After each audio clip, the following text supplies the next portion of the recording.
Hello,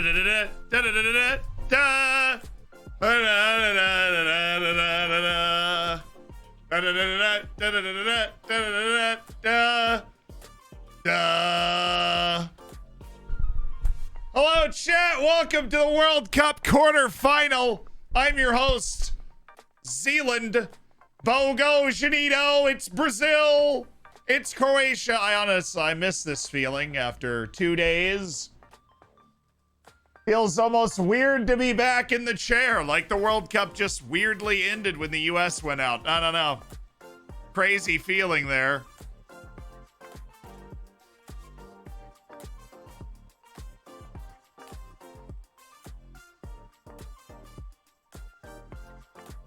The Brazilian anthem's a banger.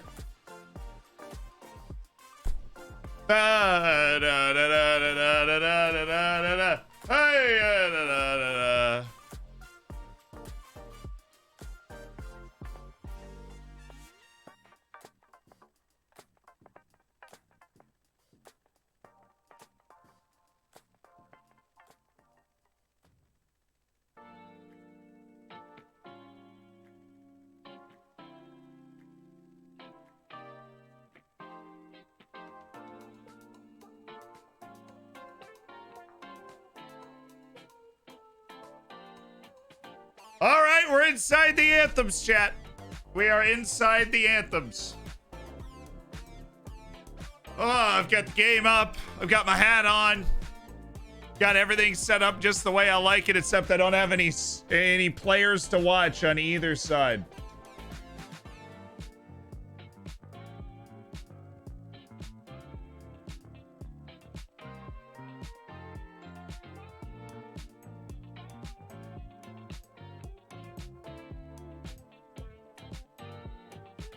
There we go. Players to watch identified. Nice hat. Thank you. Let's go, Croatia. All right, who do we think is winning this game? And why does everybody think it's Brazil? And the only way this doesn't go well for Brazil is if it goes to penalties, right? We all in agreement there?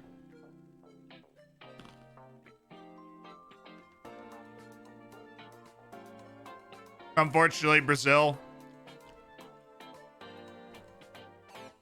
I don't know if it's unfortunately Brazil. This Brazilian team's definitely like a captivating, it's a captivating team. They're very good. Croatia somehow. Croatia 2-0. Croatia on pins. Croatia is simply the best penalty-taking nation on the face of the earth.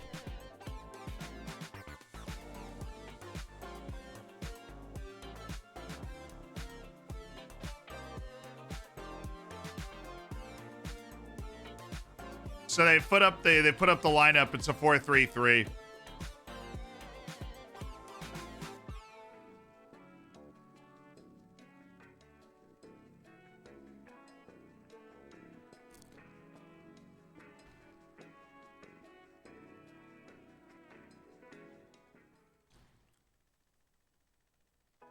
Isn't Top Dogs winning is boring? I don't know, man. I don't know, Brohim. I think that Top Dogs winning there's a lot that can go well there. They have Brazil playing a 4-2-3-1. Paqueta and Casemiro behind Neymar, then Rafinha, Vinny wide of Richarlison. That's what they have up for Brazil. Morocco's journey began with Croatia, so I somehow want them to meet again. It would be poetic. Wouldn't they have to meet in the final? They would have to meet in the final. You'd end up with Morocco against Croatia in the final after they drew 0-0 to start the tournament. That would be tough. Stevie, thank you for the 21 months.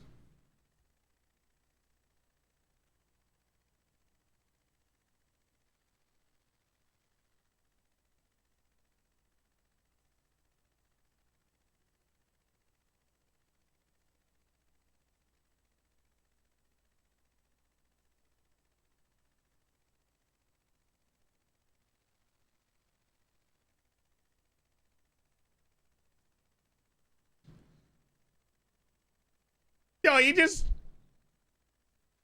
dropped like the craziest fact of all time. Ian Dark just said that Brazil is 50 times the size of Croatia. Population-wise. Like, Brazil, we're underway. Brazil is 50 times the size. How ridiculous is that? 2 a.m. in Australia, I'm keen. I'm keen, too. 50 times the size. The charity number reset.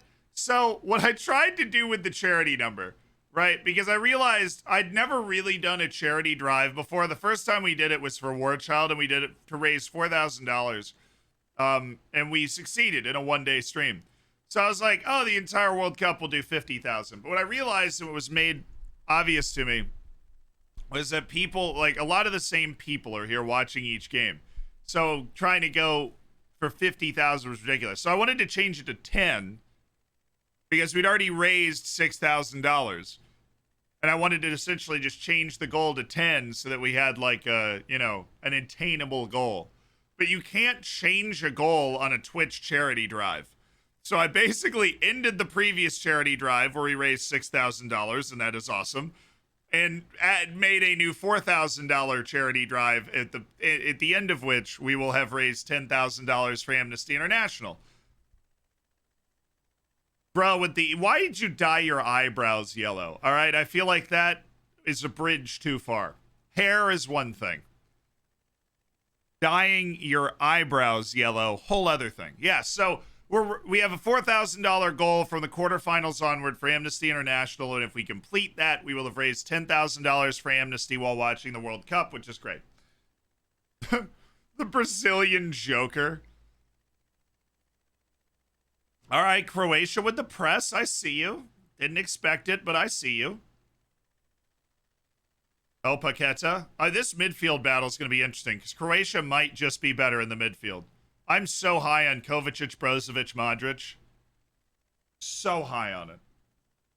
One of the fans dyed their eyebrows yellow. You're missing this guy.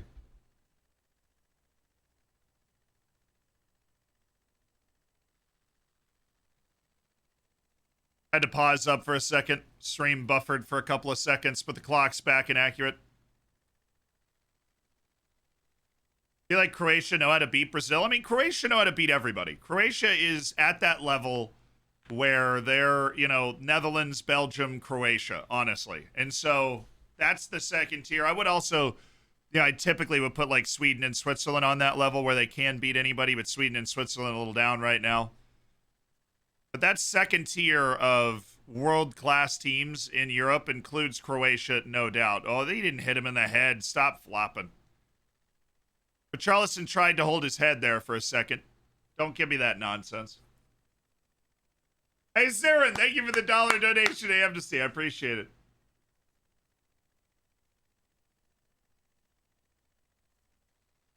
Pale Ginger, I appreciate the 15 months. I'm glad you dig the hat.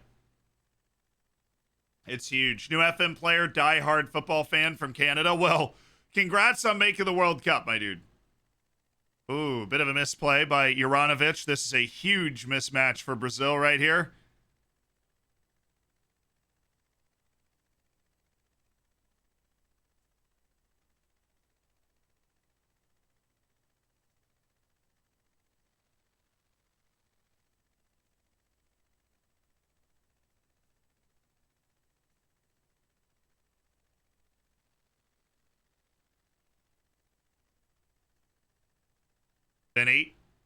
Vinny, easy.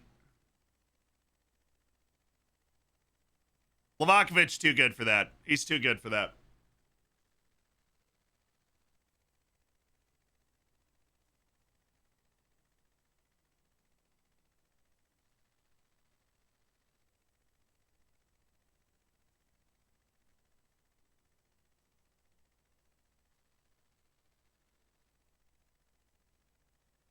Oh, no.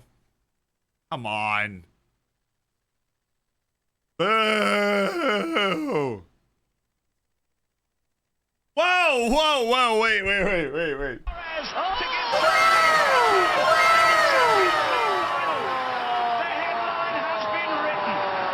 Daza with the $10 donation, which is awesome. And Pirate Tawny with the $123.45 donation to Amnesty International as we try and complete our $10,000 raised.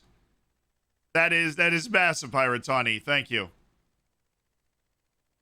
Pretty solid back and forth in the first 5 minutes here. Oh, nope. Denied.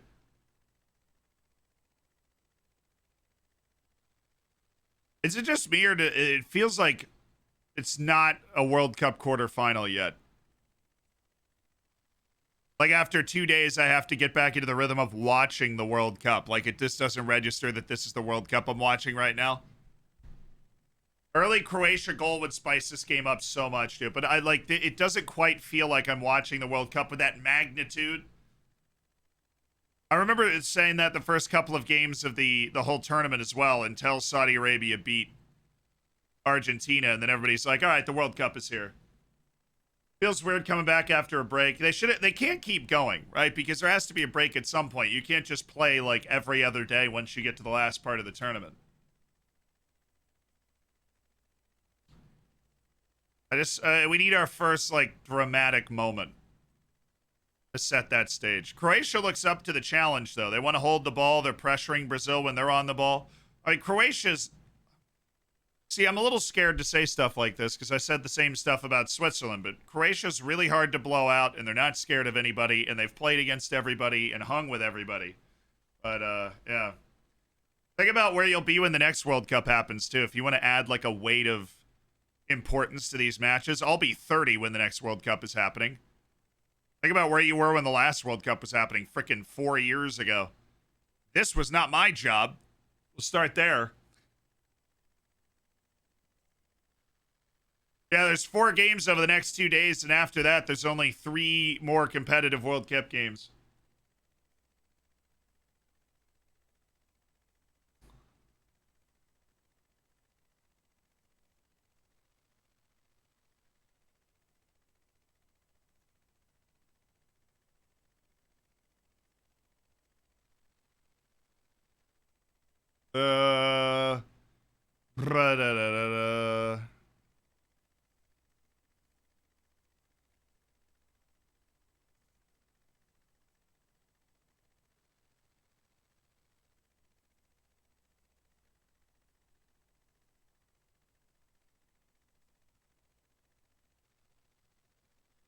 I didn't know that they'd met competitively 5 times.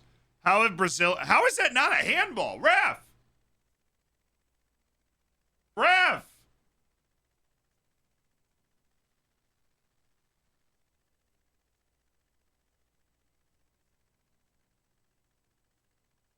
Mod check, ref. Like, that was the most obvious handball of all time.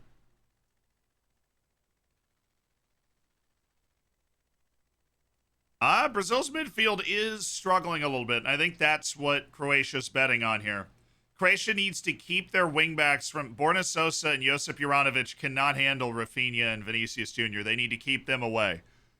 Now, Josko Gvardiol can definitely mark Richarlison for 90 minutes, and the midfield is definitely a like-for-like matchup. I have no idea where Croatia's going to get its goals from. It's probably Perisic just putting on a superhero cape because he's playing for Croatia. That's the most likely explanation.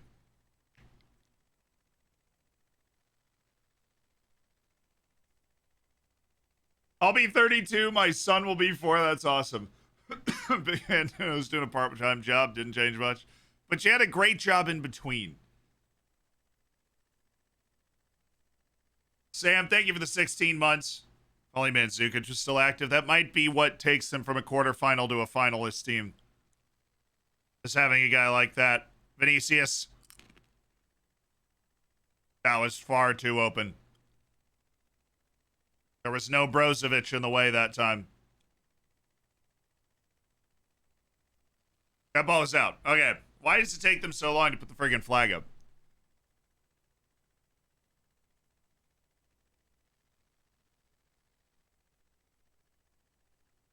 Yeah, I'll tell you what Brazil doesn't want. Brazil does not want to go to penalties against freaking Croatia because Croatia is the greatest penalty kick team of all time.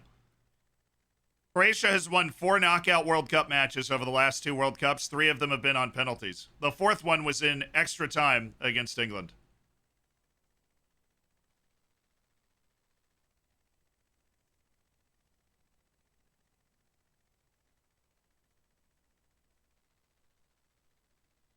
Snack check. Who's eating what? Important question. I'm eating wasabi peas.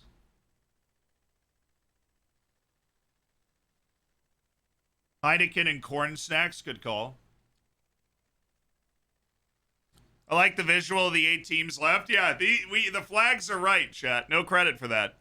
But the scarves are right. We have 8 teams left. One of these 8 teams will be the World Cup champion. And Morocco is one of those teams, which is awful. Or awful. Awesome. That Ashraf Hakimi goal, I still haven't emotionally recovered.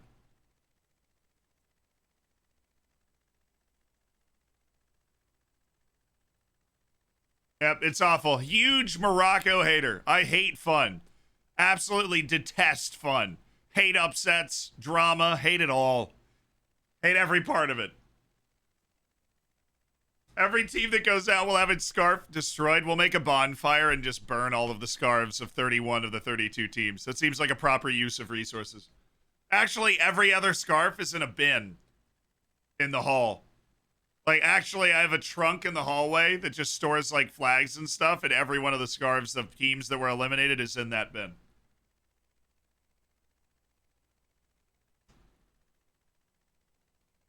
Midday, unfortunately snackless. I am so sorry. Popcorn and iced coffee. That sounds like a phase, really.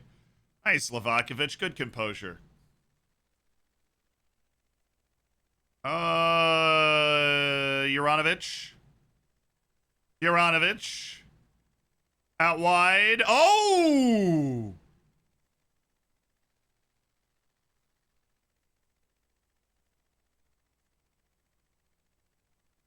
Dude. Juranovic actually kept this run going, and I thought if he'd run a little harder, he would have... Oh, Juranovic just missed it. Oh, my goodness. Josip Juranovic just missed the ball, dude. Whoa. Woo!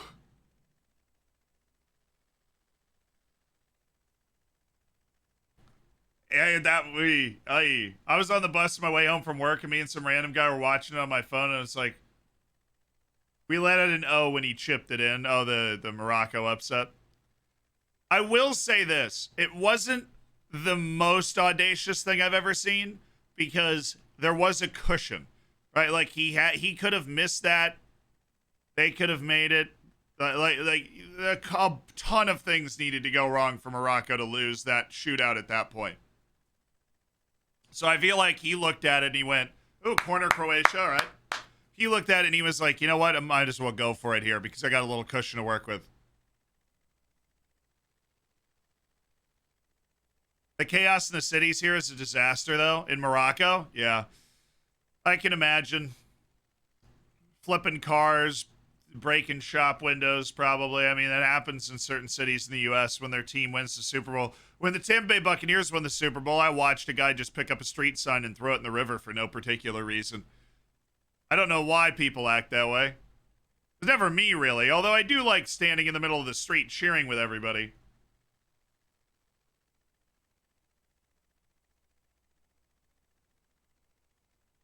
Croatia has started well. Certainly started well in like a Switzerland.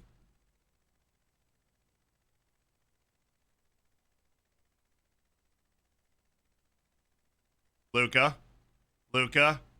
Oh, good ball. Oh, they actually had the numbers back there. That was 4-on-3 on the back post. What college football team threw the goalposts in the river? I don't know, but I know Tennessee has carried its goalposts like into the downtown walking mall before.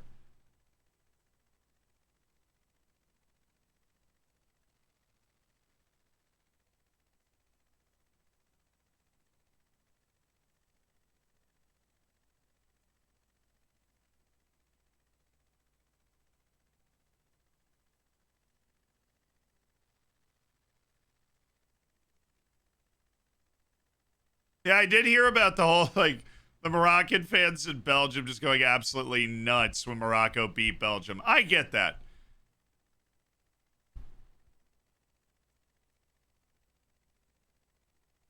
That's like when, like the U.S. drew El Salvador, right? Salvadorians in the U.S. are going nuts. Obviously, it's like magnified 50 times.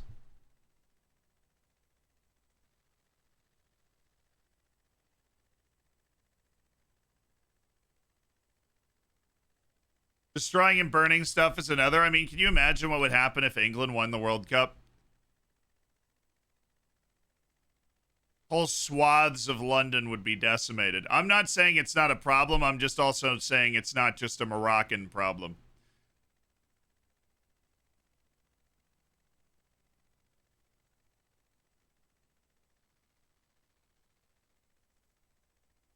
England would be gone. Just remove England from the map if they win the World Cup. The amount of just beer and broken things in the street. So it's one of the, like, for Morocco getting to the quarterfinal, this is their historically their greatest ever performance, right? I mean, it's the first time Morocco's ever been to the quarterfinal, and you got to get the message out to people to be like, hey, we need because what it turns into is the same thing with like the England goal celebrations, where that England run in 2018, throwing your beer in the air got fetishized, and now everybody really looks to do it. Well, now Morocco beat Belgium and everybody went nuts, right? And so now it's like the expectation that, oh, if we win, you know, we go nuts again, or else it wasn't as hype. And it has to be bigger than the last time, right? It like you fetishize it and it like grows on itself. So you just need to get the message out to be like, hey guys, that wasn't, you know.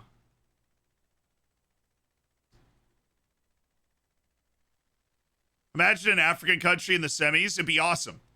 It would be awesome. But obviously, even as much talent as Morocco has, they're the least talented team left in the tournament at this point. And there's no debate, I think, about that.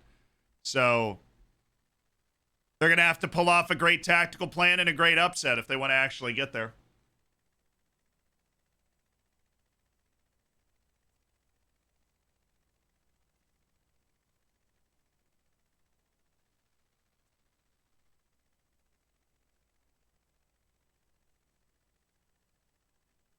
It's too cold to go rioting. Well, that's why you set the car on fire. That's true. I'm glad we have the great minds in this chat to kind of figure out the motivations in both directions.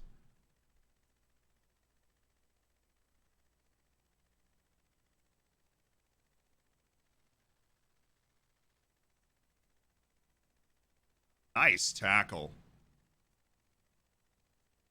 Oh, beautiful from Kovacic, Brozovic, and Modric.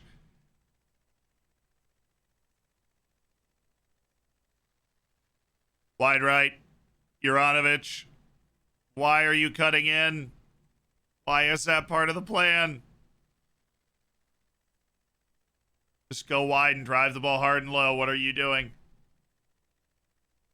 I think Brazil's probably getting uncomfortable with how little they're able to swagger around in this game because Croatia's up for it. And you should have expected Croatia to be up for it. I picked Brazil to win. I think there's no way Brazil doesn't win. I think second half first goal and a 2-0 win for Brazil, by the way. I never actually said that. But Croatia's definitely showing why it has been what it's been over the past, 8, 12, 16, 20, 24 years.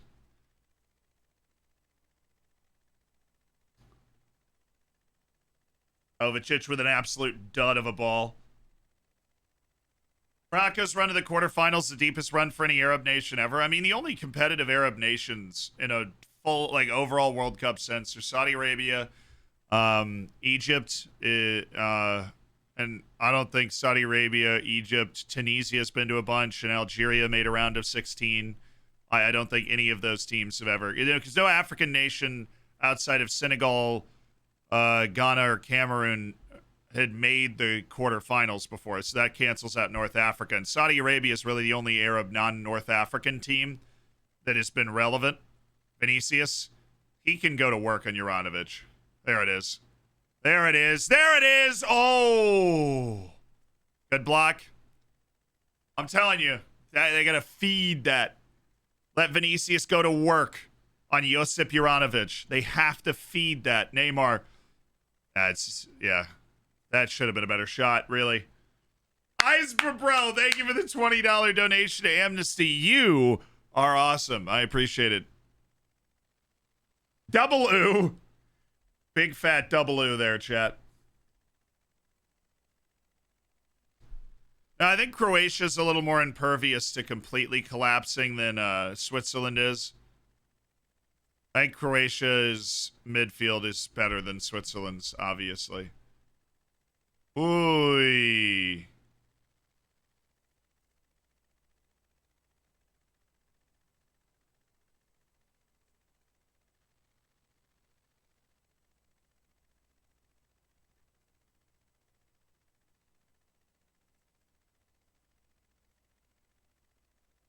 That's better.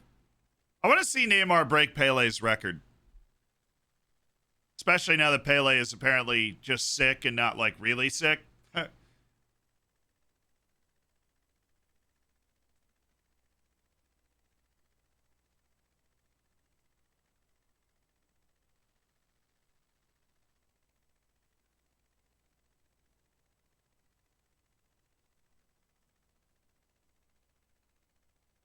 Sams, I do have a question to raise because you are Moroccan, and I think you live in Morocco, and if I'm mistaken on that, my apologies.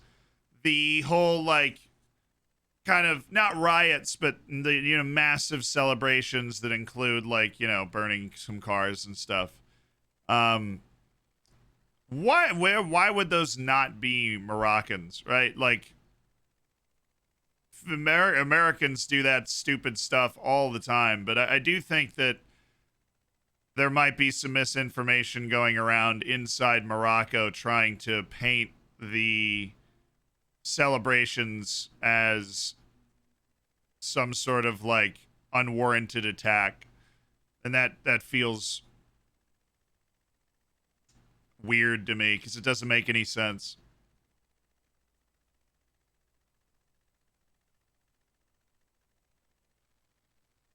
Hey, end of the day, nobody should be, if you're Moroccan, nobody should be going after you for something that you likely didn't do or participate in, because it's not like some sort of mandate from a country to be like, you must tip over that car. Like, that's not happening. So nobody should be going at you, and you know, and if it is some giant deception campaign to make Moroccans look bad, I guarantee you nobody in this chat was involved in that either, so.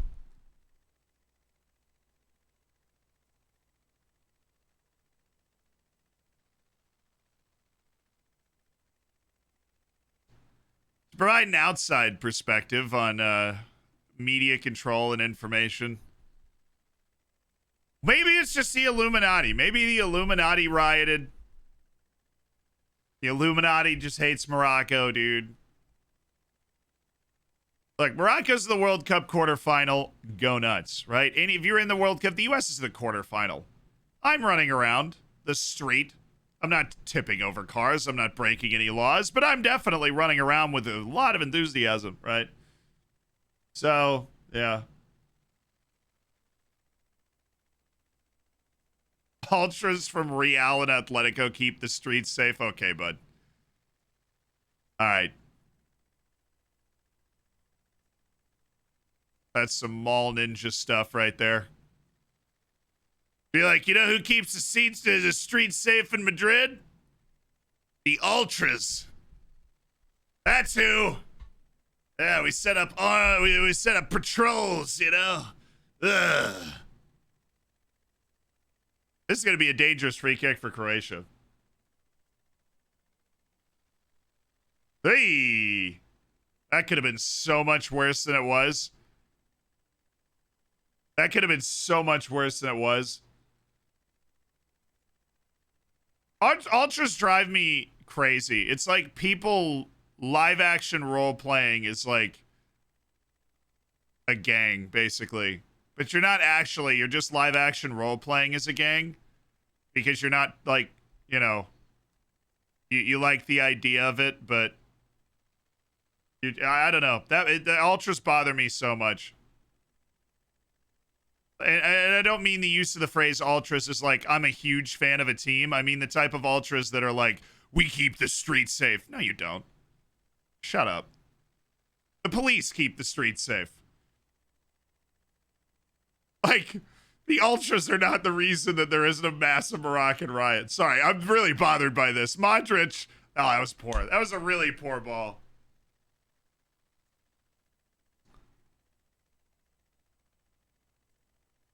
There's a lot of ultras in the world is just basically an excuse for violence. You're like, I'm a violent person. I need somebody to like. I need something to case this that I presented to the world, right?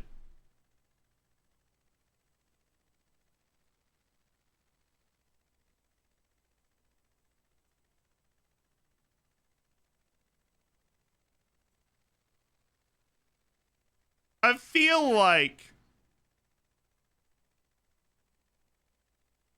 you should probably find something else in your life if you get to that point, right? You probably need something like, I don't know, a walk or a park, maybe like a favorite TV show. And I get the counter argument where it's like, well, you just don't understand the passion. It's like, I cried when the Bucks won the Super Bowl, right? I know the championship parade. I watch every second of every game. I know every player. I love that team more than life itself on occasion. But I go outside, I touch some grass, I cook myself some dinner, and I'm like, all right. You know, and maybe I don't need to go beat up somebody who's a fan of the Philadelphia Eagles. Now, there are certain American fans that feel the same way. It's something that happens everywhere, but in some countries, it's a lot more organized.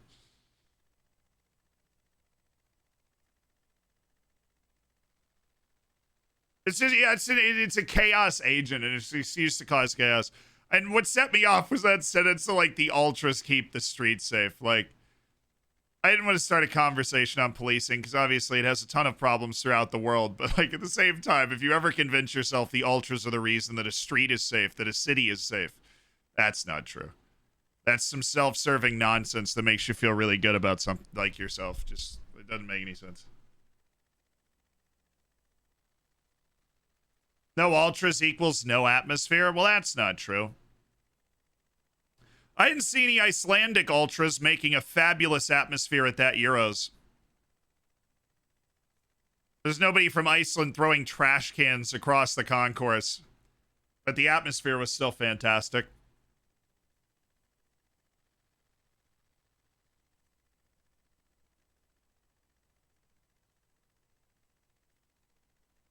I think there's a lot of misconceptions in the game. I think that's one of them. You need this intense group of guys that you're actually scared to walk around. Like, that are actually scary. And those people need to exist somehow for there to be a really good atmosphere in a game. That's a lie. Tell us how you really feel. I usually try to do that, yeah. Where's the... When I sat, did it come with a free bowl of soup? Nah, they were handing them out in the street because nobody else had the audacity to wear it. That was a bad delivery. That was a weird play that Brazil just ran on that free kick. Lofted ball to the back post to try and volley it across. Guy misses the volley. Nice.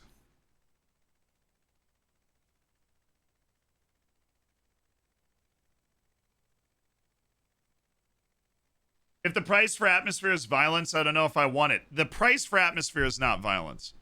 I think that I'm gonna be.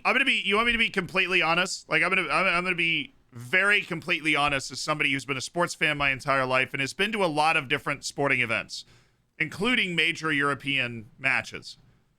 And that whole ultra thing with like the flares and the tifo, honestly, it says very little about the atmosphere most of the time. Other than the fact that some guys, whoa, Perisic, he can score that. He can score that. He didn't that time, nor did he get close. Yeah. You can be an ultra, not be violent. I said this at the beginning of this conversation. I was like, we're talking about ultras. When we use the word ultras in this context, we're not talking about people who are ultra fans.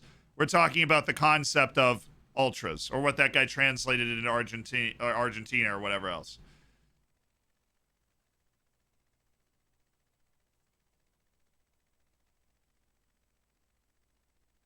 The ultra, like, your average NFL game had a much better atmosphere. Oh, hey, has a much better atmosphere than what I experienced at, say, Austria Vienna. Now, I really enjoy going to the Austria Vienna game, but I'll tell you, the Austria Vienna game had a stupid amount of flares and tifos, but it wasn't that loud.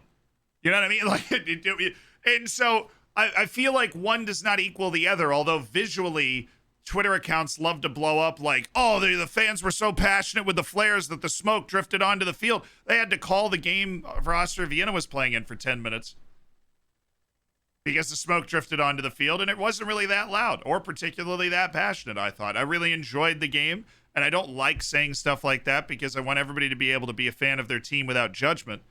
But if you have to dispel the myth that having a couple of hardos in the corner with flares and tifos and everything is, and those people are scary and they can't have them anywhere near the opposition fans because they're going to fight, you know. And they've got so many flags that the idiots in the back can't even see, right? There's nothing wrong with that type of fandom, but if you assume that you have to have a violent group of people to do it in order to make the atmosphere, I think that's an incorrect assumption. But Juranovic plays for Celtic in Scotland. And he was a weak link in this team, the Croatian right back, but he's not a weak link right now.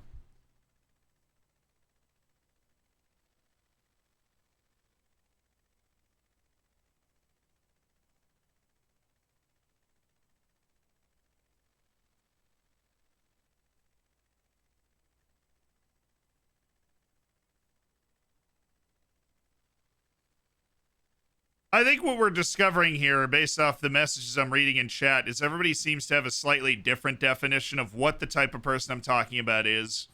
Oh, yo, Allison. Ah. So, I mean, I think we'd just leave it there. But really, the conversation started because somebody was like, oh, the ultras of Real Madrid and Atletico have kept the streets safe. And that's just not the case.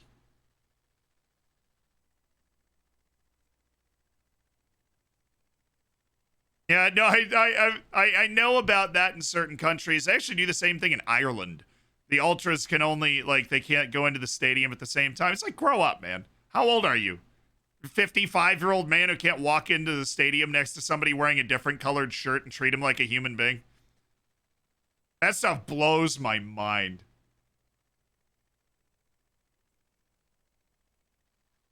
I run into these people in my DMs and comments on videos all the time as well, because obviously I make videos talking about the sport all the time, and these people, you know.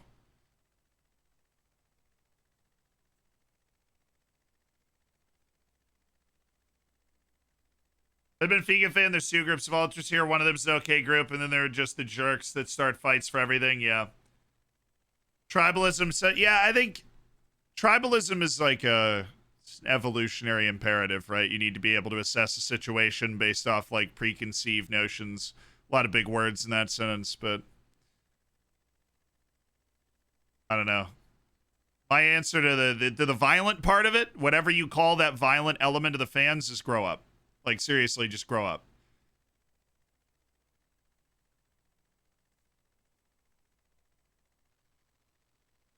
That's not true in Ireland. No, I mean, in the like, I went to a St. Pat's against Shamrock game, and the fans had to enter the stadium at different times. That's all I know. I was like 16. I wasn't really plugged in yet.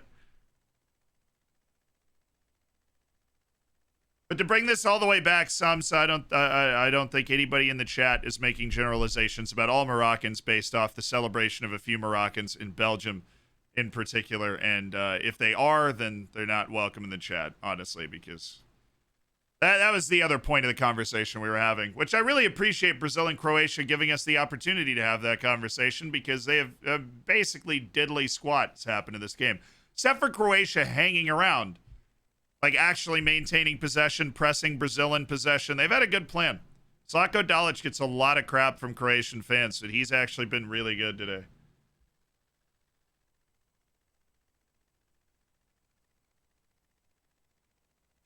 I would hope not. So, yeah, look, I get being defensive. Everybody ends up there if they feel like they're being kind of backed into a corner, and I didn't want you to feel like that, Samsa.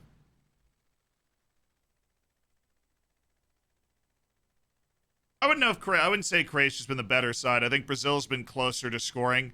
They had that one chance for Juranovic, but Brazil had that 1-2 with Vinicius and Neymar, and that other opportunity to slip Neymar or Vinicius in that Neymar just missed.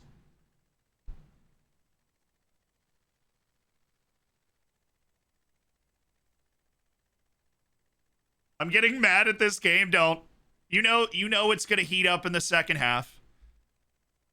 First half's just a nice feeling out process right now. That's what we're in. Oi, oi, oi, oi, oi, hey.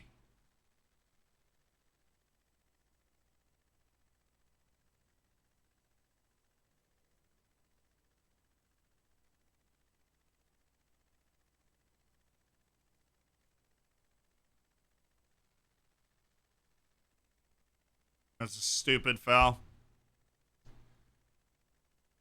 Croatia been better in the midfield, but that doesn't win you games. It does, however, help you stay in them and control them and avoid getting blown out, and that's exactly what Croatia's done. It's important in the first half for Croatia not to just get run off the field by Brazil, because Brazil has the talent to run anybody off the field if you'll just let the water flow too freely. That's not the case now. What do you think any situation where that starting your that tackle on Juranovic from before would be red? I mean, I think if he actually caught him in the temple and knocked him out cold with his studs, then yes, I think we'd be getting a red card. I think the fact that he missed his head, that it should have been a yellow. I think if he actually hits him in the side of the head, it's a red. But I don't think there's any situation where in a World Cup quarterfinal you call a non-contact play like that a red. Like, whether it should be or not by the rules of the game, I don't think any referee you put in this situation is calling that a red.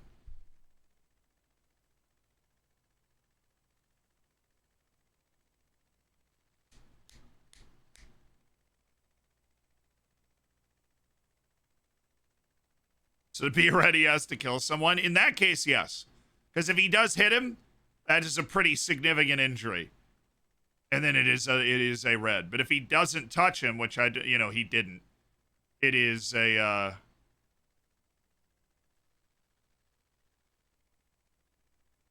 That was so funny. I don't think Livakovic knew if he could pick that up or not. So here's the question. I actually don't know the letter of that rule. Does the pass, is it leg or foot? For the back pass. I think he can pick that up. I think it's any part of the body that's not the foot. But I don't think he knew. And I think he was just like, I'm going to test it. If it's foot, then that is the same as chesting it back or hipping it back or heading it back to the goalkeeper and he can pick it up. If it's a leg, then he can't. Knee is fine. Yeah, because he need that back to the goalkeeper, I think. And in a hilarious turn of events, we just outed a bunch of Brazilians for not knowing the rules of soccer. So awkward. Love you guys. I know there are probably Brazilians here. There are a lot of Brazilians that watch the channel and they're a fabulous fan base. But, you guys worship the sport. I feel like you should know this one. Oh, they know a lot more than I do, right? An institutional knowledge I've had to teach myself. But I didn't know that rule either. But the fans and the players were all looking for a call there. And that's one of those such small intricacies in the rule that I legitimately think Livakovic is a goalkeeper in a World Cup quarterfinal and he didn't know if he could pick that up. He can only bring it to him with the head. That's not true. That's not you can chest it back to the goalkeeper. You see that all the time. It's any part of your body that's not your leg or any part of your body that's not your foot. You can intentionally hit it back to the goalkeeper with your freaking shoulder, with your hip. And so that, yeah, knee is part of the leg, exactly. So the question is whether the rule is foot or leg. And I think it's foot, which means that's legal.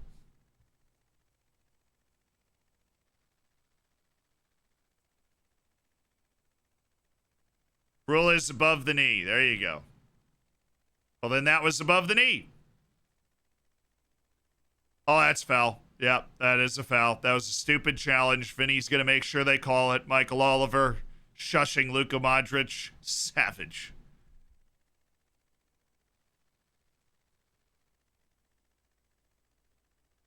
Yeah, the Brazil shirt numbers are awful. The 2 is particularly atrocious on the back of Vinny's shirt.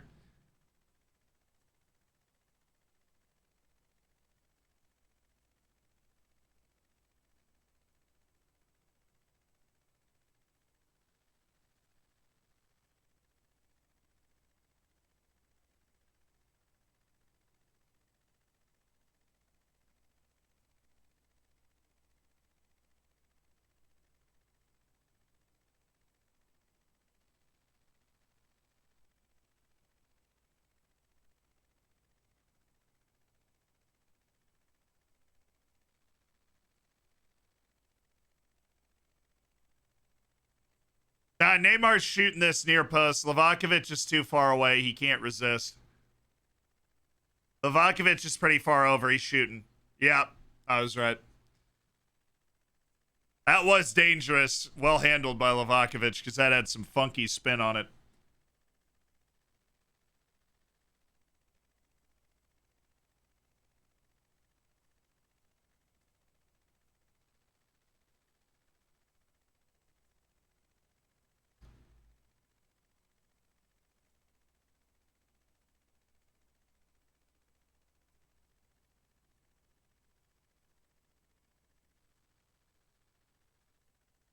I like Modric dropping in between the center backs to help build the play. Croatia is playing incredibly boldly. They're playing out. And Lovren just gave up on it. Oh, that works.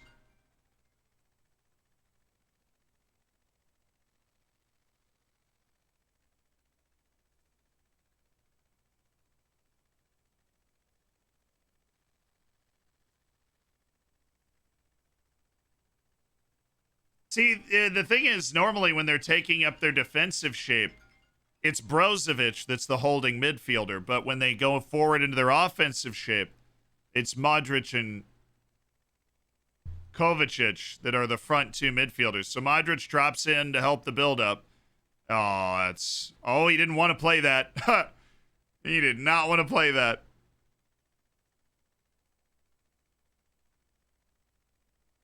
I think Croatia look good right now. What?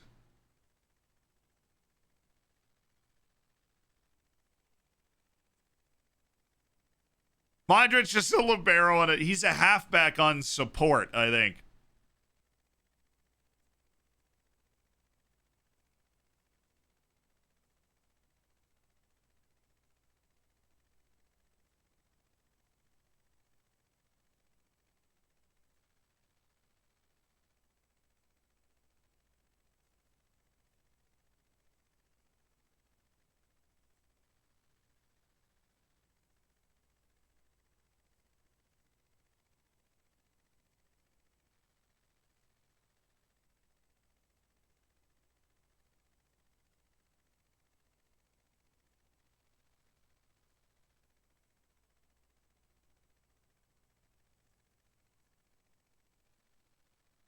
Thiago Silva, all 6 of that pace, making plays.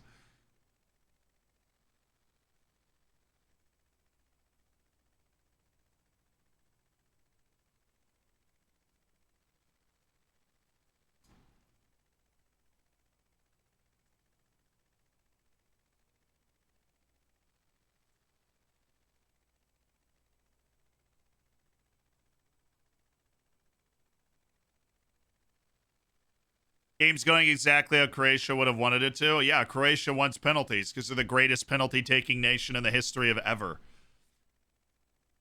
Just got to keep Brazil limited. And outside of that one stretch, they have that 1 30-second flurry. Brazil, you know, it's been a stop-start game. Very little openness. I use PEDs. Yeah, that's how do you think I get these sulky,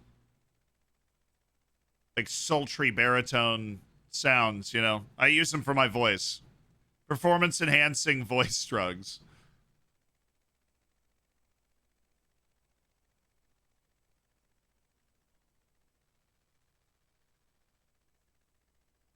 Uh-oh. That might open it. Oh, Modric. That was a huge play. That was open. Benny had acres.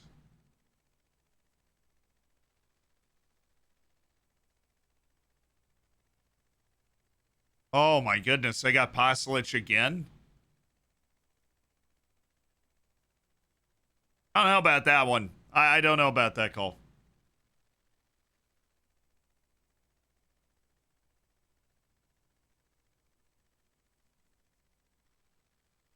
Said a Croatia-Morocco World Cup final just goes straight to pins. The minute of stoppage time is over. And we have a 0-0 halftime score. And I got to be honest, chat. This is, I agree with whoever in the chat said it. This is exactly what Croatia would have wanted so far in this tournament. Croatia are the better team, Brazil are the better individuals. I think that's overly simplified. I think the way Croatia's talent is distributed, they are just so hard to open up. Right? Croatia's got like a bad fullback here, maybe a goalless forward here, but they're not. Their midfield, the core of their team, the center back positions, right? Lovren and Joško Gvardiol. Beautiful.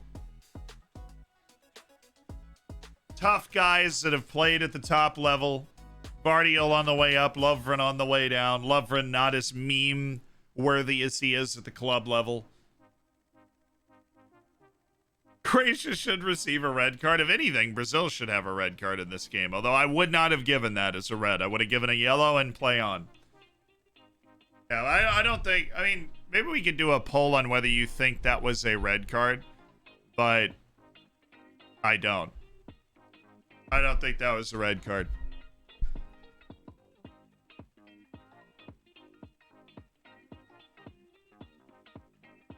Hey, what's up? Hey, where you doing?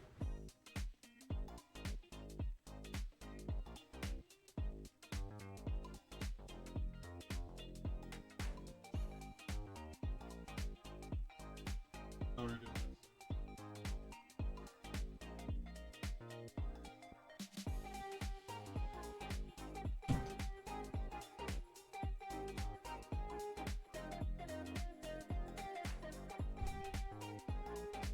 Honestly, I think Croatia did a very good job against Brazil in the first half. Unreal. Did you hate on Michael Oliver too much? I don't even know.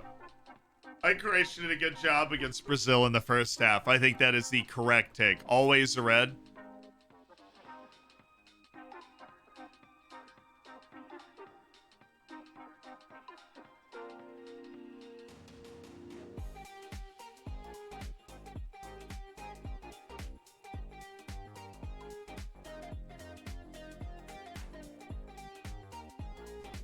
Red for me. Red. How do you give a red for that in a World Cup quarterfinal?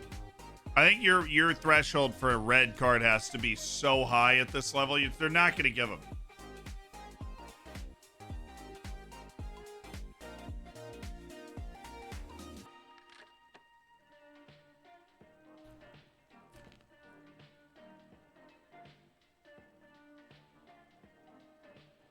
No, I don't. No. Foot to the head? I mean, he didn't hit him in the head.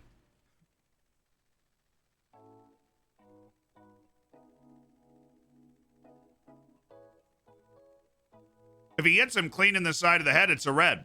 Absolutely. You said that earlier. If he hits him clean in the side of the head, it's a red card. No doubt. But he didn't.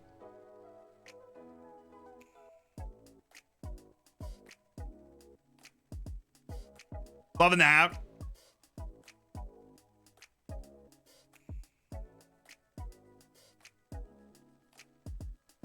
It's a dangerous play, but no contact was made. I think then you go yellow and play on. And if he was already on a yellow, then I think it's a second yellow and you send him off. But I don't think he was already on a yellow. I saw somebody suggest that he might be. Hennessy didn't deserve a red. I mean, Hennessy literally, like, that was a UFC kick to the, like, that was a red.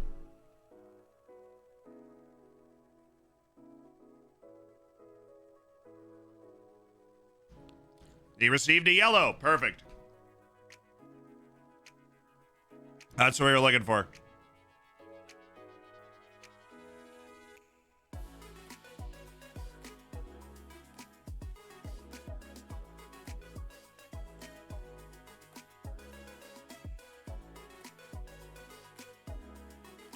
One win for Brazil. No shot you think Brazil's beating Croatia on penalties.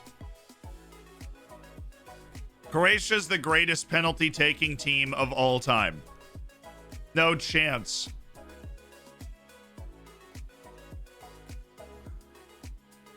I think the favorites are almost disadvantaged in penalty shootouts because they're disappointed to be there, while Croatia would be happy to be there. Croatia would take a penalty shootout right now.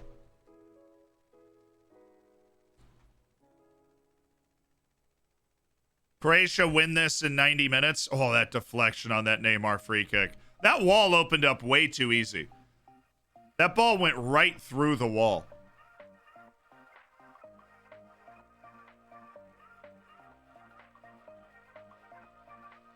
Livakovic gets a red in the 120th minute, and Ivo Grbic goes 5 for 5 on saving pens. You mean Ivo Garbage? I hate him from one of my FM saves. I've got nothing against the guy in real life. We have this game with a far better team. If you're Brazilian, I think you're right. But I think Croatia has executed its game plan better than Brazil has so far. Zlatko Dalic masterclass trying to get Croatia into the semifinal.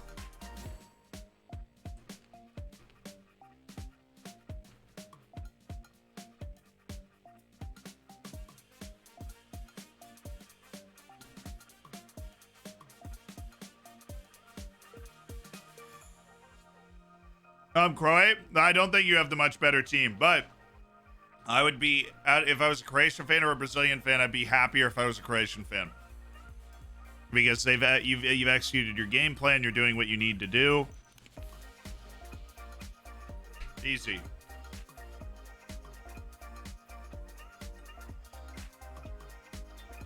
Where's my water? I gotta go get my water. I'll be back in a second.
Back and better than ever, chat. We're back. Quick, Zealand is away. Post RB Salzburg players. Lifetime ban. I'm sorry, but I know you'd understand.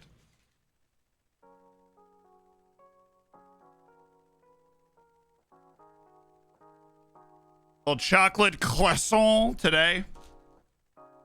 In no way is this an endorsement of the French team. I still have them losing in the final to Brazil.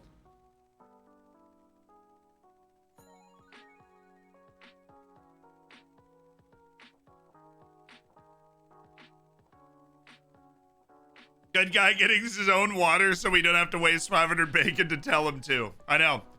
I'm really looking out for your bacon. So top 5 players of the World Cup. Ooh. Richarlison. Obviously Richarlison.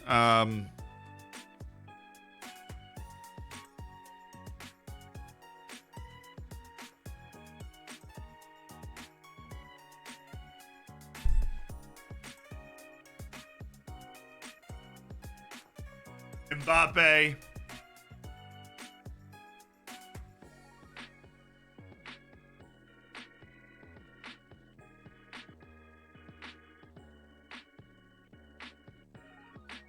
Nicholas Fuelkrug. Yeah!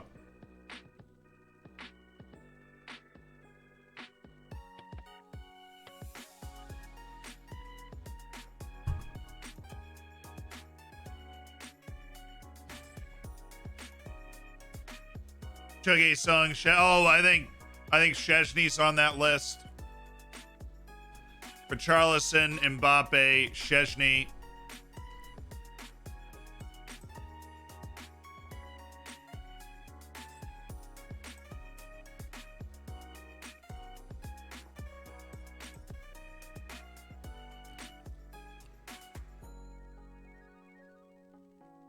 You really think Vincent Abubakar makes top 5? I don't think so.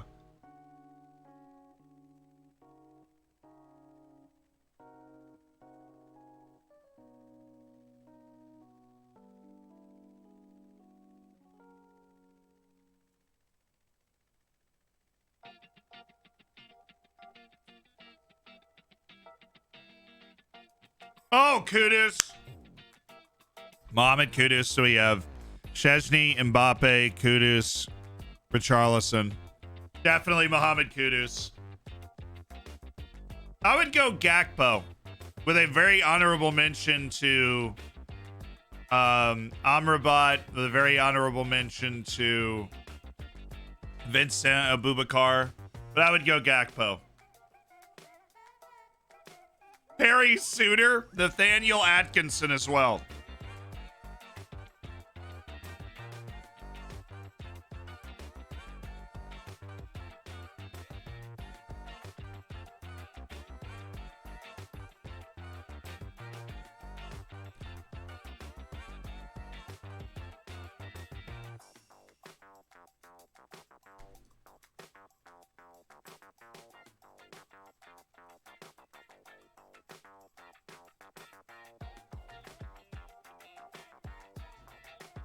Pulisic, Musa. I think Musa and Adams would be at least in the conversation for the best, like 30 to 40 players at the tournament.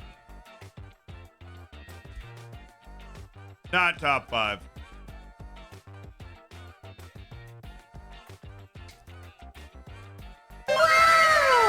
Pierce with the 10 gifted subs. Thank you, my dude.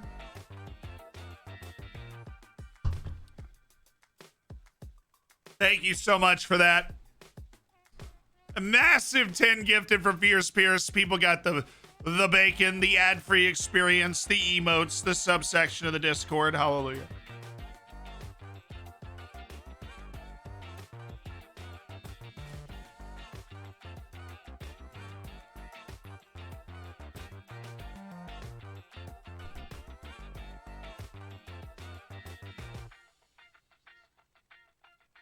Tonight we're gonna get a new Berg camo with Bergwies.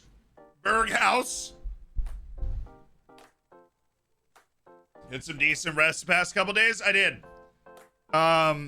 Tuesday was a good day. Or wait, no, Wednesday was a good day. I had like 5 meetings, but I was definitely able to game and relax for like 6 hours, which was amazing. And then yesterday, you know, just did video recording and like stuff all day.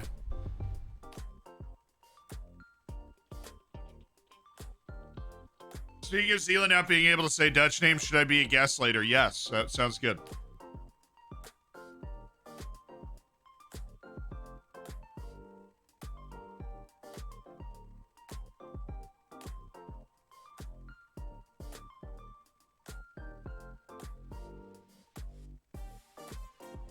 Hey, I said Berghaus right. Leave me alone.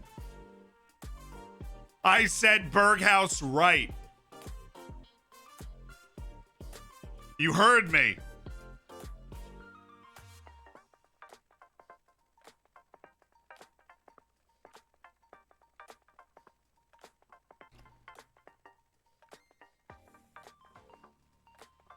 Not right?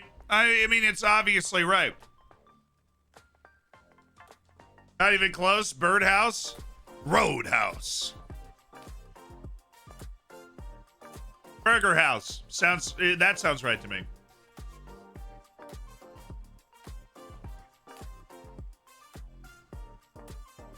All right, we're on the field. Brazil and Croatia with a second 45. 2 nations hanging in the balance.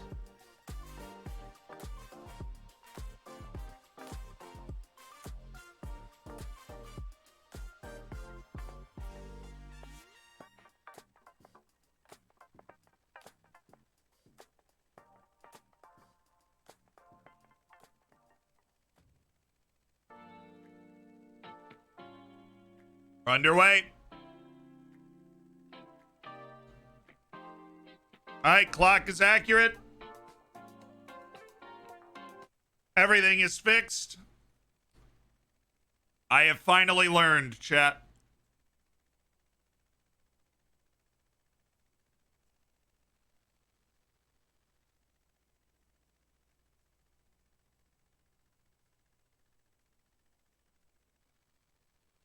Where would you rank Neymar in terms of all-time Brazilian players? If you want to be an all-time Brazilian player, you need a World Cup. Or else we're not even going to have this conversation. And he doesn't have it. He'll be one of the greatest Brazilian goal scorers of all time, but if he doesn't win a World Cup, we have no conversation to have about being the great, one of the all-time greats for the Brazilian national team. Seriously. River Rory, thank you so much for the prime, brother. Welcome to the Hammers. Enjoy the bacon. Enjoy the emotes.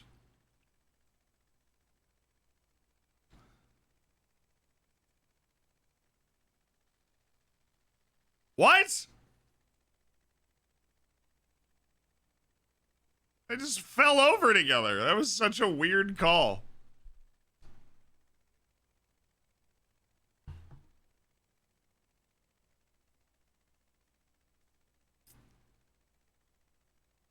Marquinhos over there like, please touch me. Please touch me. Touch me.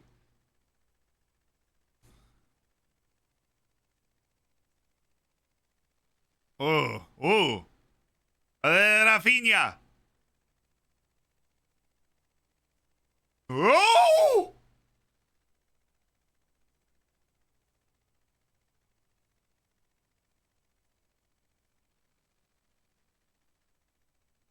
Oh, that would have been unfortunate. That was a really good ball.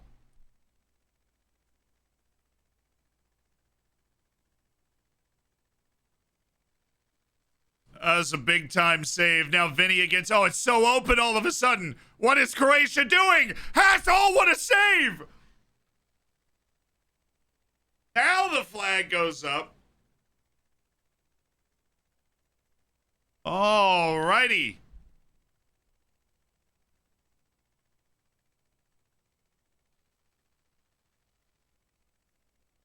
I mean, all of a sudden the space is just there. The back line is atrocious from Brazil here. And then nobody's with Richarlison. Massive block by Gvardiol. It skips free to a wide open Vinicius Jr. I mean, this is just like a disaster.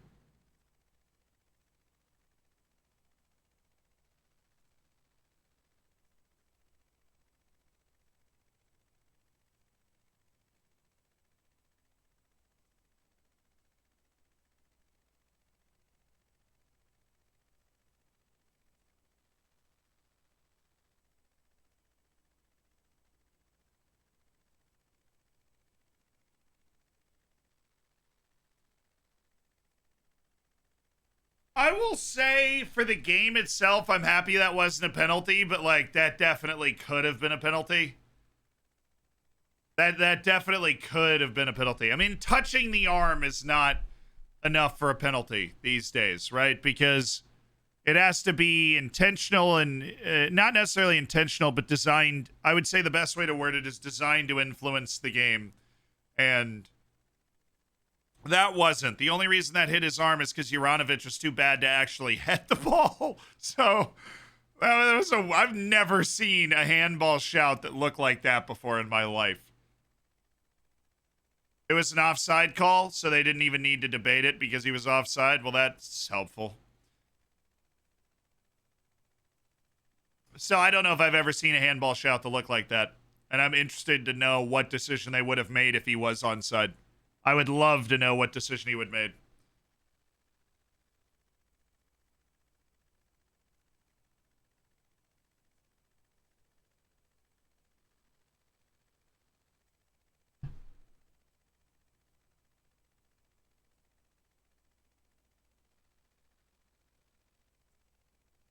If there is a goal for Croatia in this second half, over 50% it comes from a set piece like this.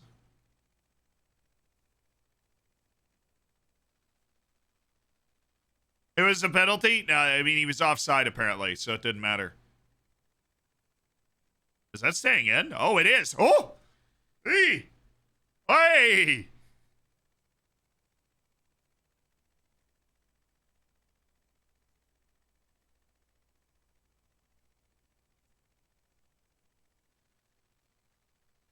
Yeah, he's super duper offside. 50 shades of offside.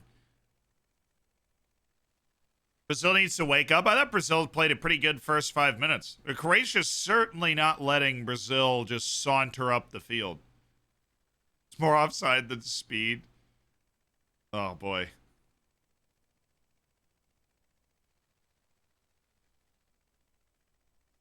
I did love the juxtapositions of speed next to, like, Ronaldo offside. I thought that was funny.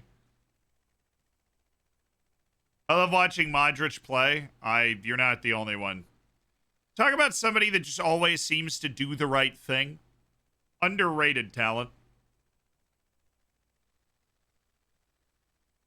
Which main free kick taker of any team produces the least results? Christian Pulisic for the U.S. national team. Thank you for your time.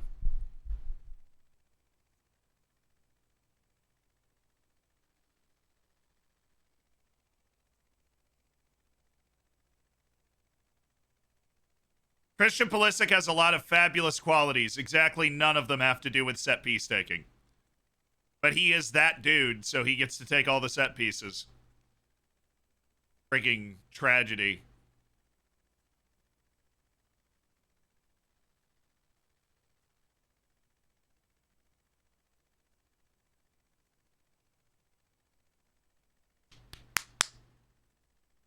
I'm gonna cry when Modric retires. Screw it. The level he's playing at, he might just go for the next World Cup, too, at 40. Be out there as like a enganche.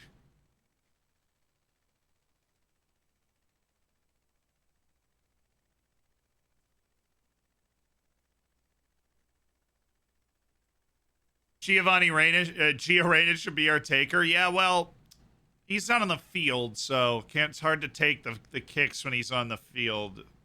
Maybe we could sub him in if we get a really good free kick.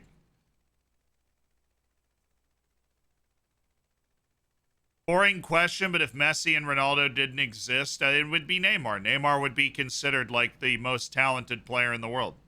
Or at least would have been over the last, certain amount of time. Juranovic is given freedom to make some absolutely insane runs today. He's literally at center forward right now. Paris, oh, yo! Oh, if Perisic played a better ball, that was a goal. Oh, if he played a better ball, that was a goal.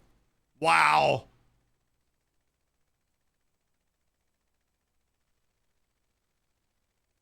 That was perfect. And then the ball just wasn't where it needed to be.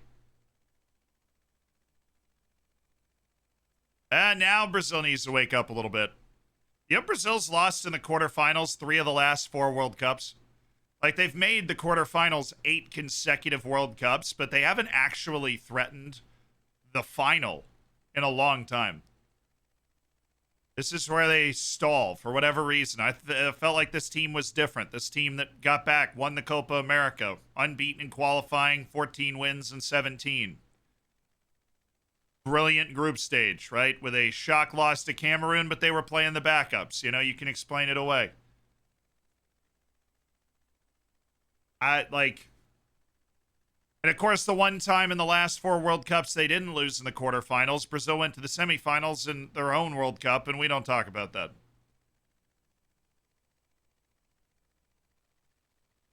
So, they need to focus up. Neymar. Oh! Okay, Livakovic is starting to build a little cult of personality back here, because that's another big save. Left leg out. Oh, you would have backed Neymar to take care of that. Now we've got a Croatia guy down, I think, head injury. Yeah, stop it up. Dominic Livakovic. All of his saves have looked exactly the same in this game, too. It's been leg work.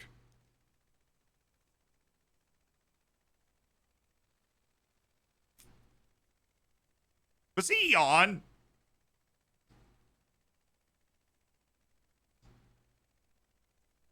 Yeah, it was a very composed save. Neymar didn't really do anything to test him here, but that pass looked way too easy to make for Richarlison.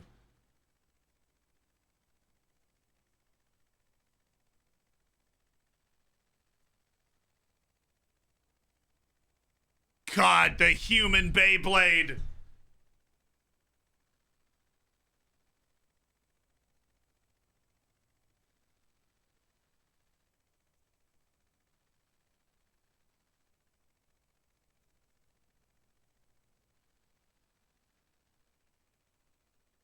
All right, Rafinha's out. Antony is in, first sub of the match. There goes Antony. Oh, little heavy. Richarlison. Oh, it was there. Good run by Paqueta. Croatia's now all of a sudden being opened up.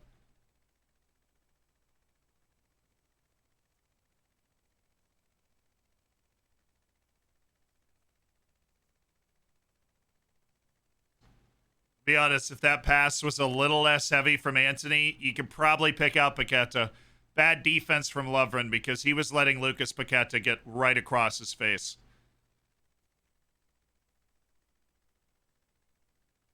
Never understand why Kovacic just never cemented himself as just like an everyday starter for whatever club he's playing for. I'm always so impressed when I watch him with Croatia.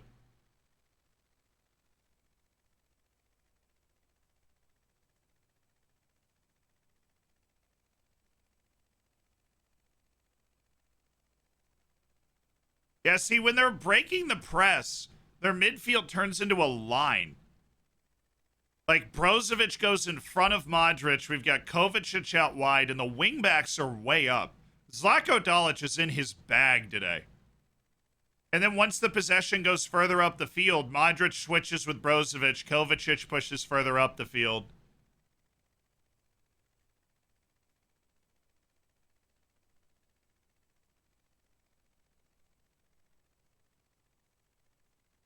Brilliant, just always a little injury. Fair. That happens. They're still in build-up mode right now. But Modric will try and saunter forward at a certain point. They're really using, like, Sosa and Juranovic are so far up.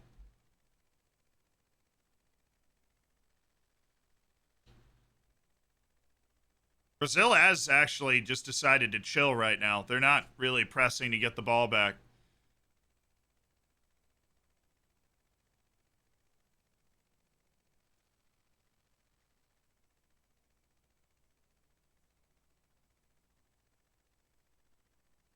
Oh, here we go.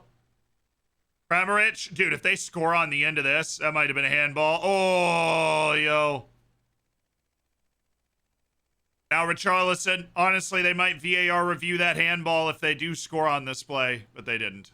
Oh, nice touch by Basilic. Oh.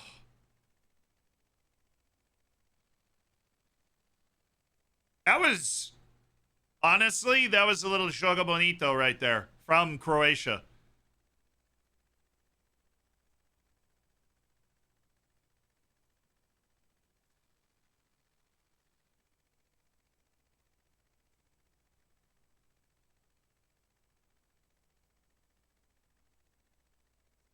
Oh, go, Janino, brother. That's what Croatia had.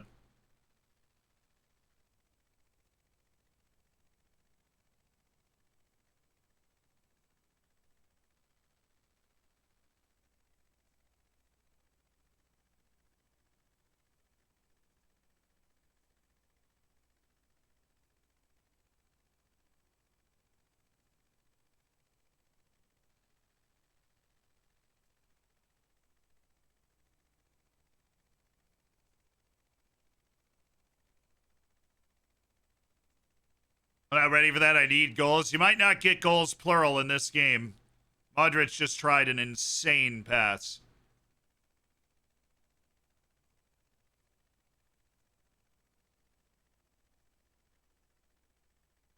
Charleston's having a stinker. Yeah, because he hasn't scored yet. The guy scores in every game for Brazil. I think that the... Oh. The main sub for him would be... Man, they wish they had Firmino, don't they? Let me look at their bench.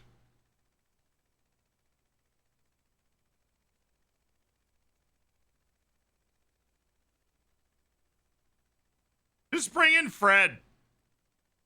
Probably Rodrigo. Just bring in Fred. Put him up top.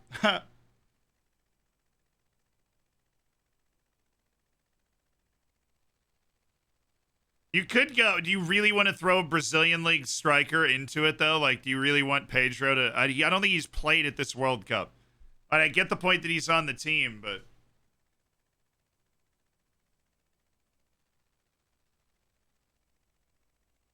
Quiet game, largely, yeah. We opened up for a few minutes early in the second half.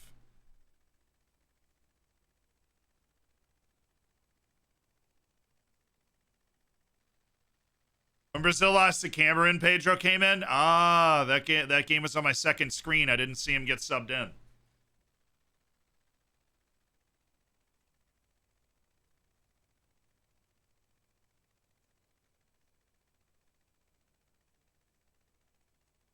Actually, some pretty good work by Paqueta, but got no help. You know, I'm going to equate Croatia to, because of their size and their national team's toughness and their national team's consistency. I think Croatia and Uruguay are basically the same. Like, honestly, one super world-class player, a collection of quality talent in top leagues around them. A country's entire national identity is tied up in their national team. I think Uruguay and Croatia are one and the same. Each continent has one. Perpetually competitive at the highest level in spite of their own size. Have you seen both teams in the same room? No, I never have. Don't think they've ever played. Yeah, it's Rodrigo.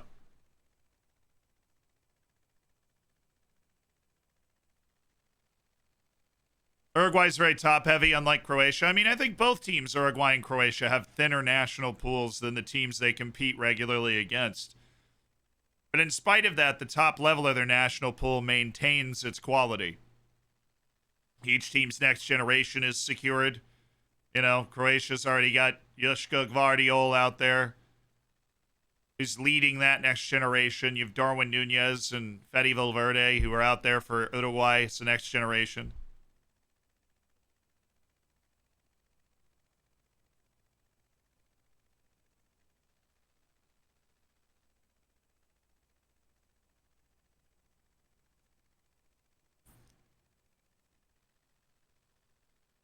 Oh, Militao got there. Yeah, that's...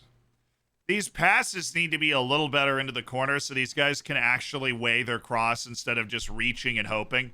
Who had Croatia completing more passes than Brazil up to this point? I didn't.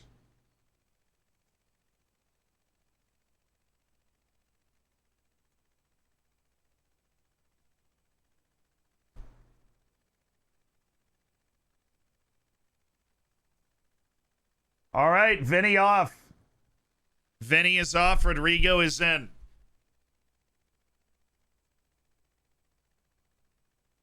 I get it, I guess, but I am surprised. But he's got the full license to do what he wants. I guess he wants to leave. I thought Rodrigo was coming in for Richarlison, but Richarlison's the golden goose of this golden team.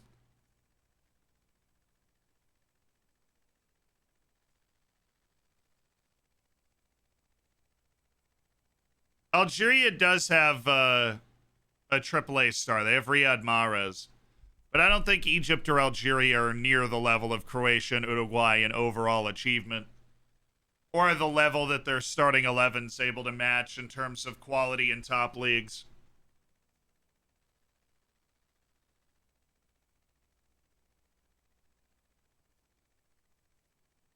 Boy, he knows how to flop.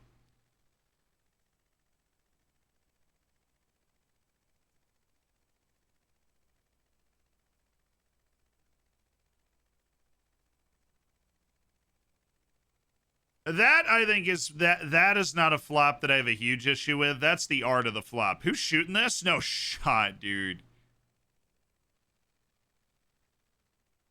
Casemiro. Oh. Oh, Casemiro. How does he even talk his way into that? That's like David Luiz levels in the free kick. Is that a handball? That looked like a handball. Oh! Oh, what a save! How did that open up?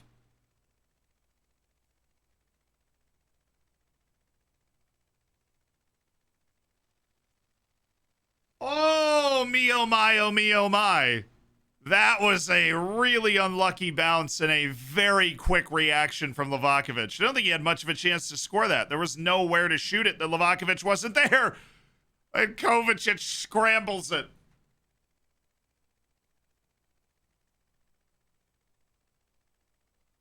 Oh, better. Eder Militao is the wrong guy to have that fall to.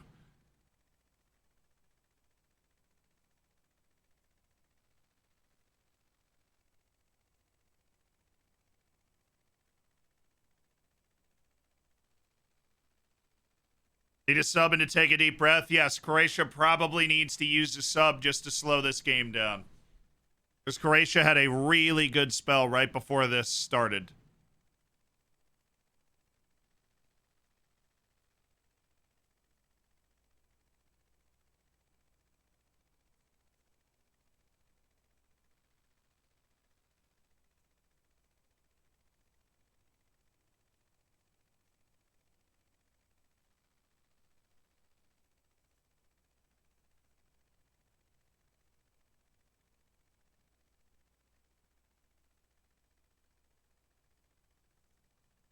I thought Casemiro was about to shoot that for a second.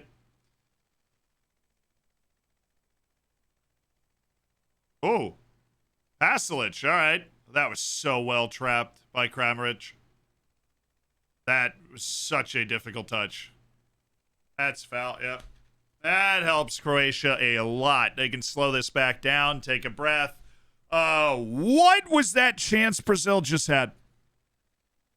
I thought it was a handball, and then all of a sudden the ball just pops up and over both Croatian players.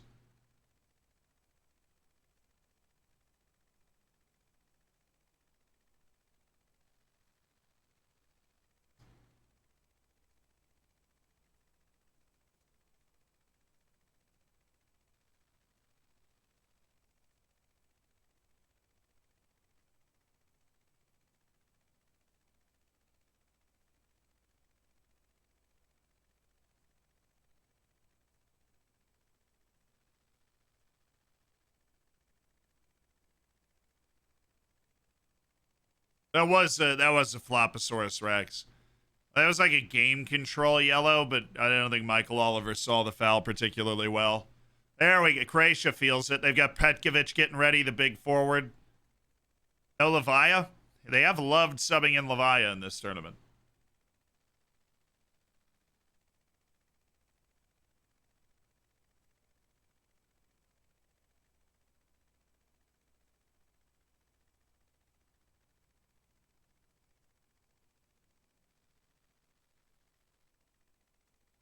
Oh, Kovacic. There's a real ebb and flow to this game. Like now it's Croatia that gets to bring itself forward.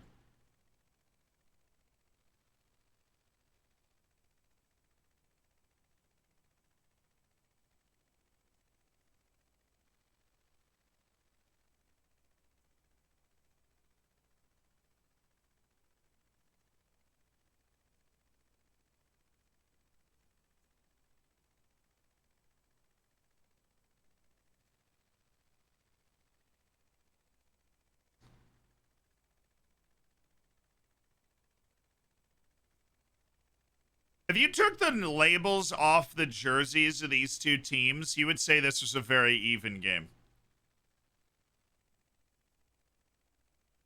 And what Croatia has missed is the ability to turn its final third entries into saves from Allison. Whereas Livakovic has been he had the own goal scare.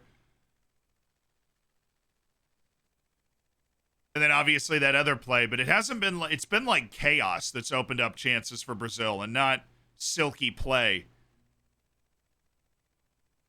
And that last chance that they have where the ball just pops up in the air and then, hey!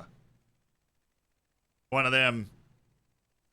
We're entering the last 20 minutes here where one goal is a kingmaker.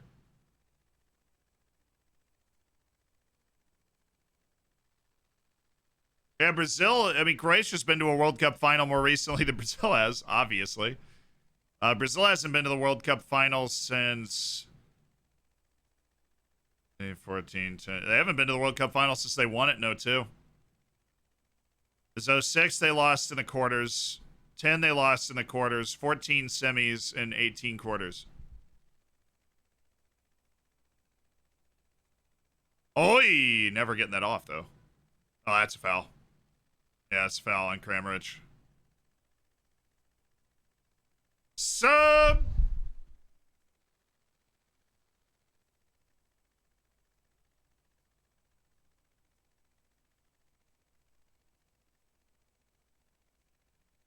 So just coming off Kramaric. Andre Kramaric is leaving. And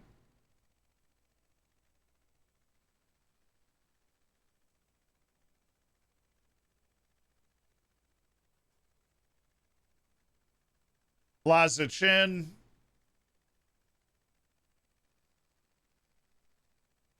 Pasalic is off. That makes sense.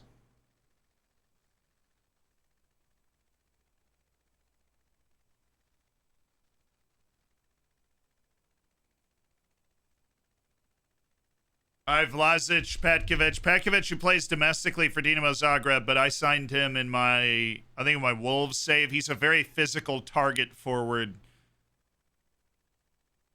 Vlasic is more like for Kramaric. How do you feel the match has gone so far? I would say largely how I expected, but I figured by now. I said 2-0 Brazil with the goals coming after like an hour. Taking Brazil a while to find their way through, and then eventually they find their way through. We just haven't seen them find their way through yet. I was right in thinking Croatia was definitely going to hang around, but Croatia's not only just hung around, Croatia has every bit equaled what Brazil has done in this game, I think, overall.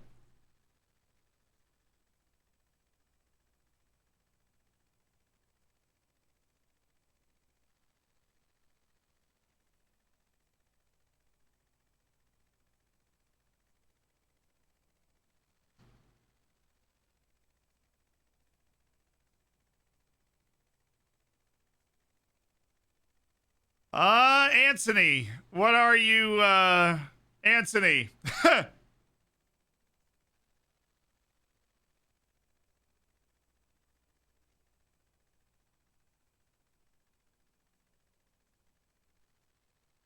The Beyblade himself. Didn't know what to do. He wasn't doing 180s and 360s there. Just a pretty direct attack off the right wing. I need to see it again. I don't think it was a foul, though. Unlike Neymar, it would seem Antony has not learned the way of the flop.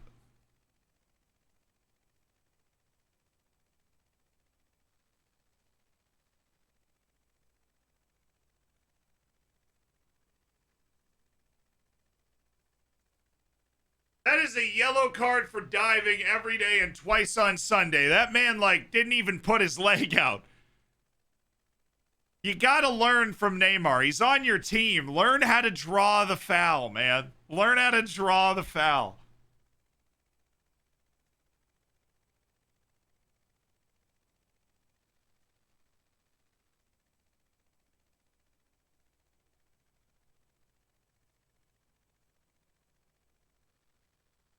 If there was a red card for a dive, that would be it. That was an atrocious dive. That was a 3 out of 10. If I'm holding up my little board at the Olympics for diving, 3 out of 10. Terrible dive.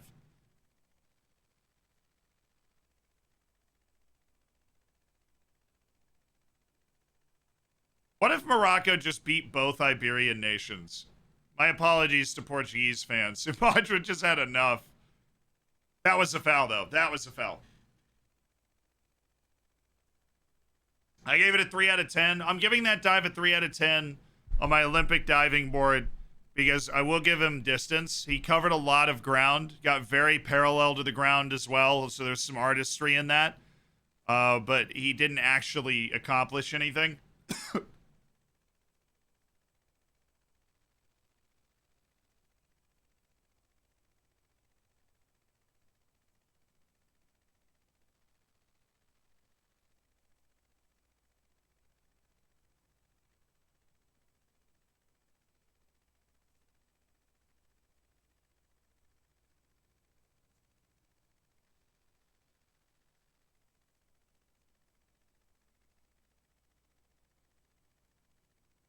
Oh, no, Neymar! Neymar! Oh!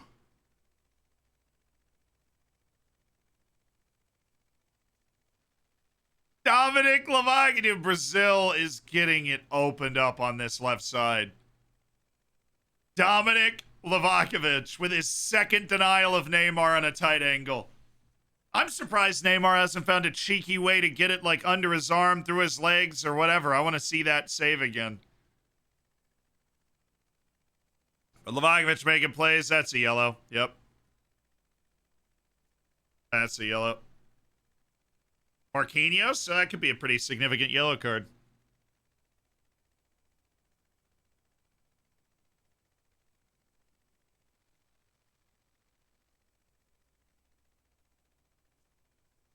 That was such a good pass from Richarlison. Honestly, Livakovic is just like these passes. Oy, great save. That is great technique to bring his knee through the 5-hole late like that.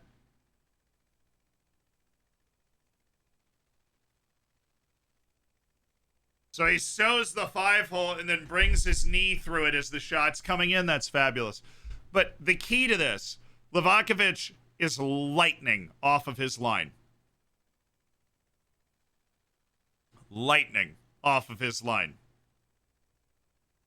There is no, by the time Neymar gets to that ball, there is no breathing room. Like, they need to play softer through balls. They're hitting them too far. And that allows Livakovic, in his really impressive pace off his line, to just choke off all of the oxygen and the chance.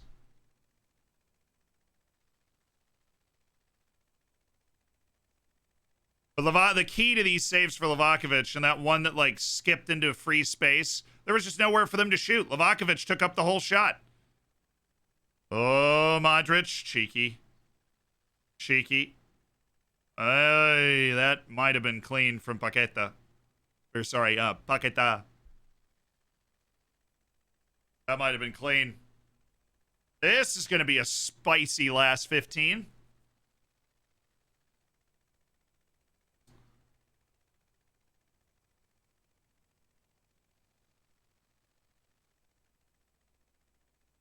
Landon Donovan just forgot who they beat in the last round.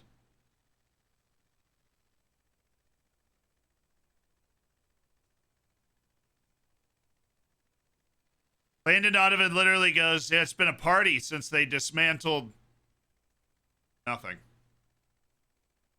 20 seconds of pause, and then Ian Dark goes, South Korea, and Landon's like, yes, I was thinking of Portugal over Switzerland.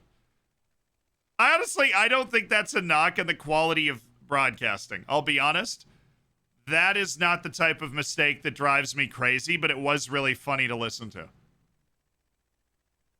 Because that happens. Sometimes your brain just removes a line of code, and you're like, right, I watched this game. Who did they beat? But it was very funny. Oh, Petkovic. I'll play him. What are you gonna do now, Bruno? Fall over? God, Bruno.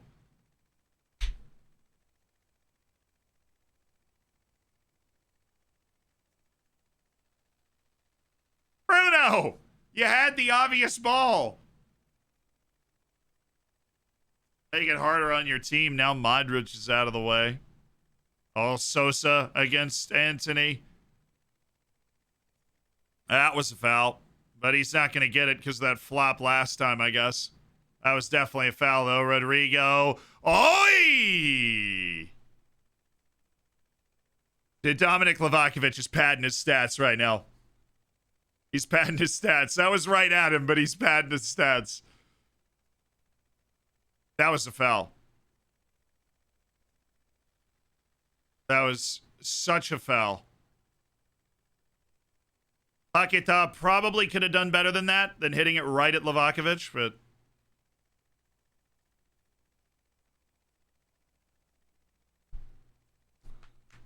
That was a foul on Anthony. I know Anthony's last flop was atrocious. That was obviously a foul.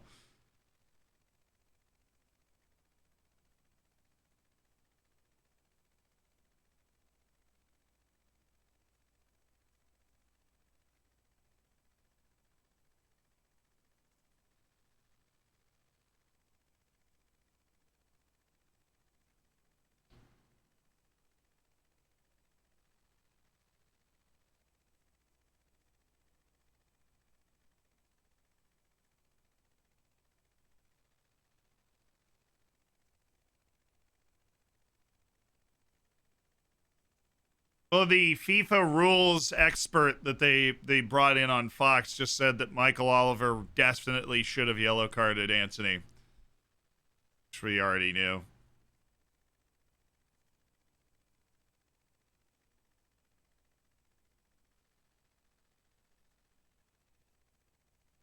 Okay, Croatia has been roundly outplayed for the last 7 minutes or so. Brazil has probably had its best 7 minutes of the whole game. So, good for Brazil. Little more of that, you might be able to leave here without having to play an extra 30 minutes.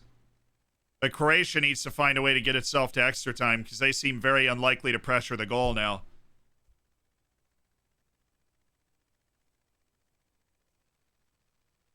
Oi, that's never dangerous. Brave defending from Gvardiol.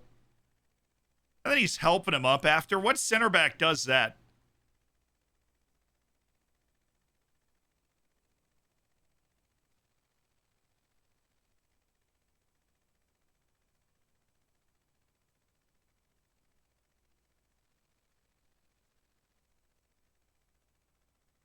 How do I see the game going if it goes to extra time? At this rate, I think Brazil will score.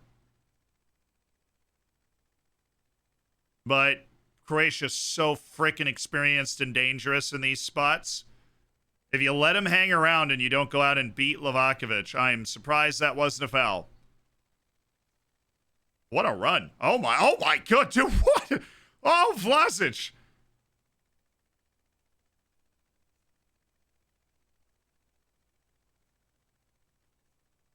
That was nuts from Vlasic.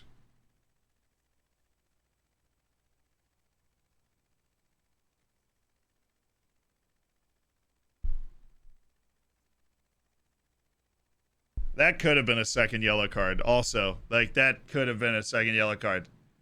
Richarlison off for Pedro.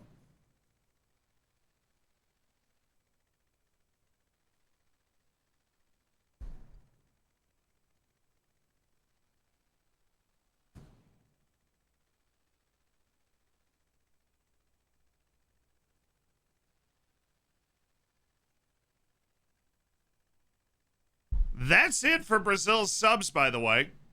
Brazil has 2 unused subs. They have made 3 subs in 3 different windows, and they have no more windows unless it goes to extra time. That definitely should have been, that definitely should have been a second yellow. Like, if you're refereeing a normal game, I always get being slow on the trigger with a card to send somebody off, but that was a pretty cynical sliding challenge to cut off a counterattack.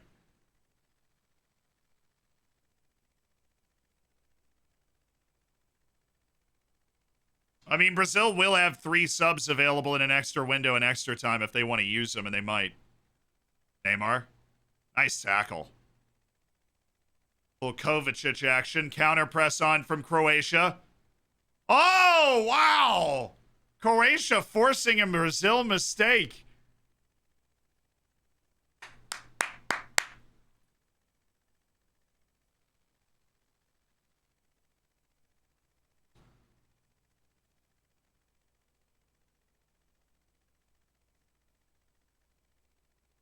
Borna.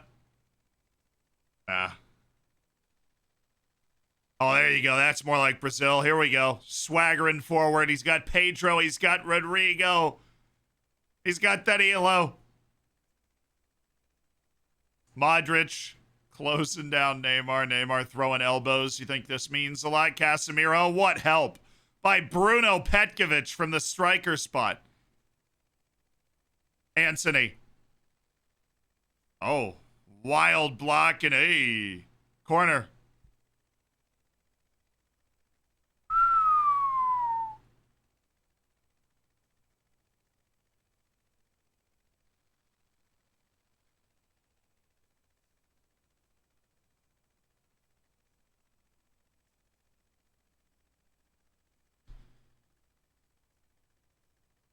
Anthony. Oh, man.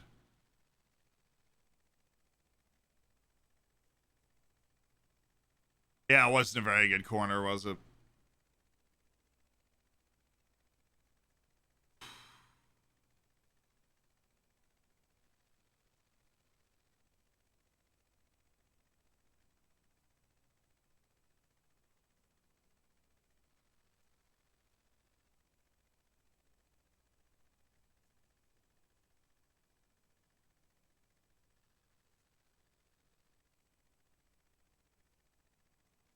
Now we're in legend mode. What a battle. What a battle between Pedro and Joško Gvardiol. Woo! This is some good old-fashioned ball right here. I love the fact he didn't call anything. I love the fact he did not call it anything. Just let him play. Let him fight for the ball.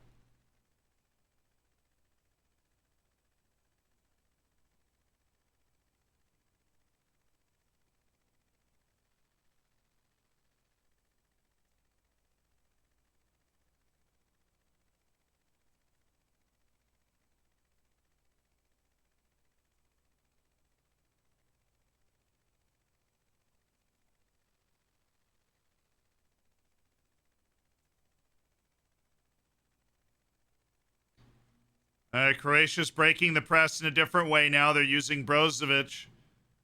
Might not be what they want to do. Modric is taking 5 over here. Now we got him back.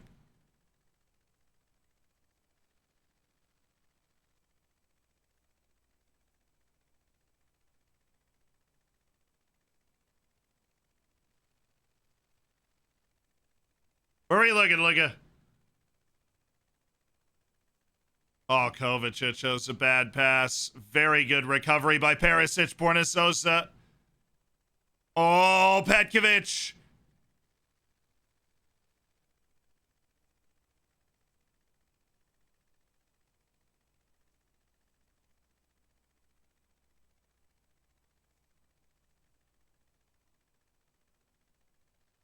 That was a bad pass by Joško Gvardiol there.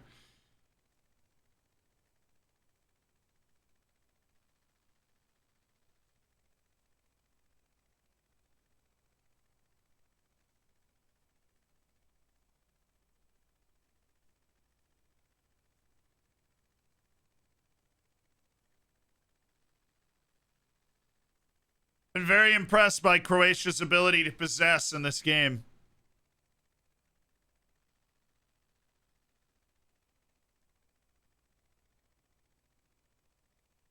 Oh, bad ball from Sosa. Never got high enough.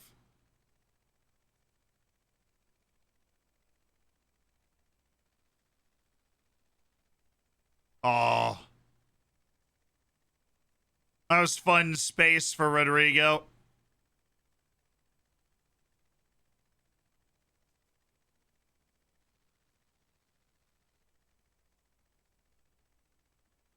Man, Petkovic, that's the ball you're supposed to be able to win, whether you're playing well or not. Oh, good play by Lovren.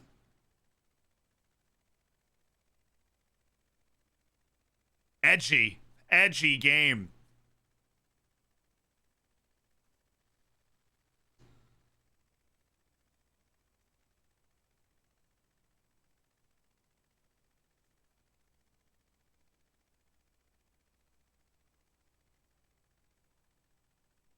Really a terrible delivery by Anthony.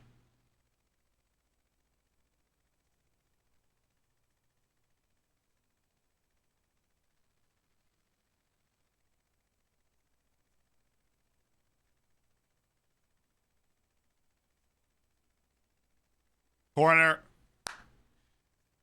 Somebody find Thiago Silva, because this is the moment where his scripted goal is supposed to show up.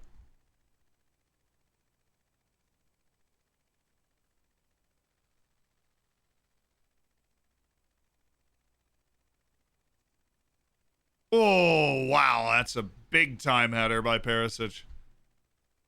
Thumping.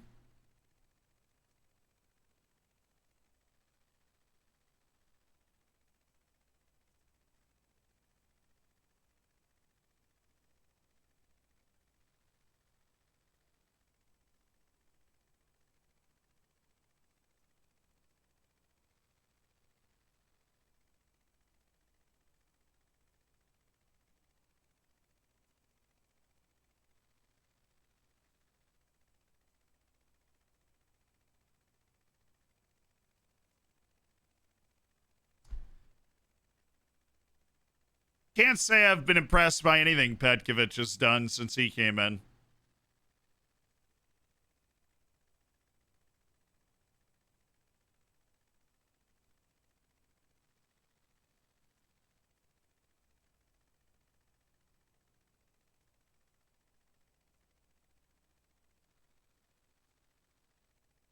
Croatia's never lost a game when it's gone to extra time. Well, every knockout match Croatia's played at 2018 World Cup and now the 2022 World Cup has gone to at least extra time.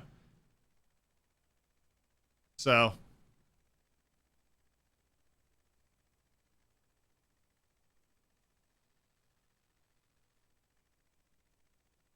It's like, I mean, this is football heritage.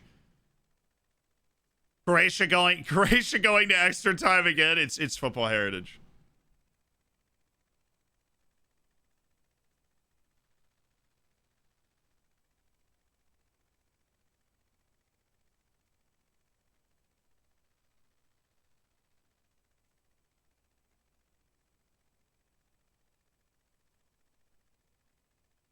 Yeah, we're going to. Oh, wait, hold on.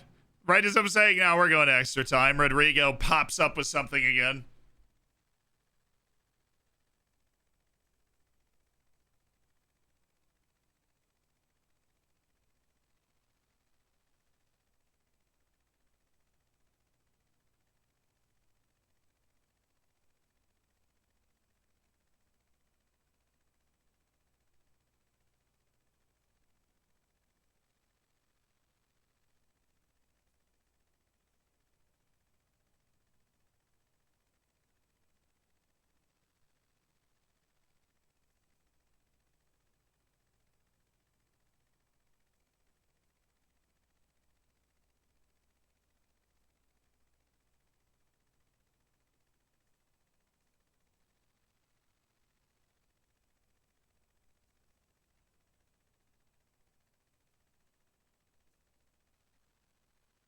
A little nervy if you're a goalkeeper behind a bouncing ball with a ton of spin on it with 30 seconds to go. And he does well. Extra time.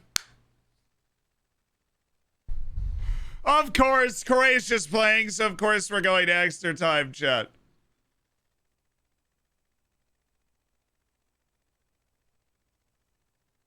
All right, my immediate first question is there going to be a single goal in extra time?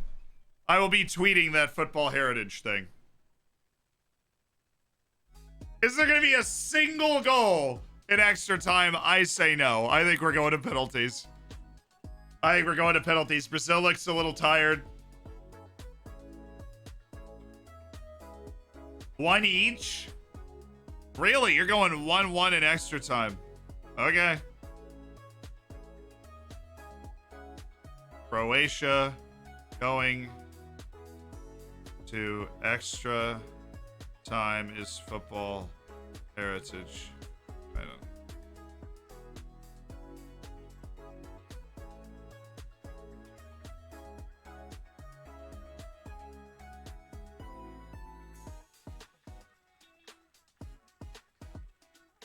Their 5th extra time in the last 2 World Cups, bruh.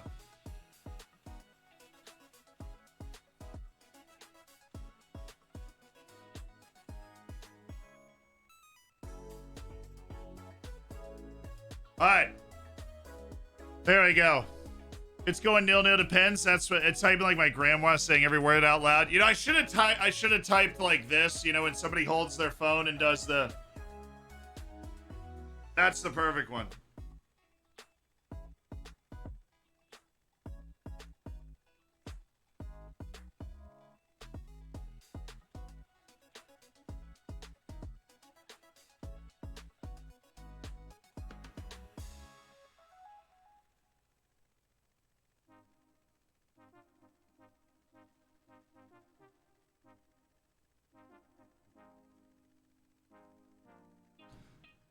I would say out of the 2 sets of fans, the Croatian fans are feeling a lot better.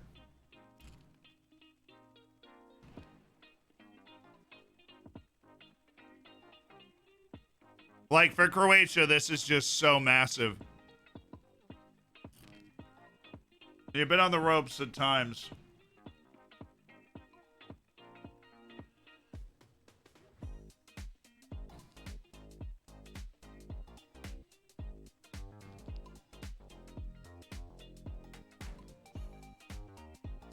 Who am I rooting for in the next match?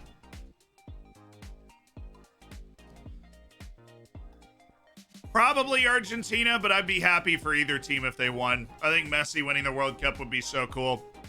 But probably Argentina, but I'm not like rooting against either team. Because the Netherlands winning their first World Cup would also be awesome.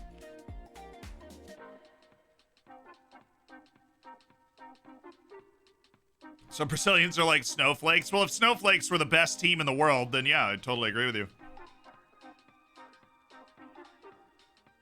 But for 120 minutes, Croatia might be able to hold the best team in the world down long enough and actually pull off the win, in which case that's the most Croatian thing ever.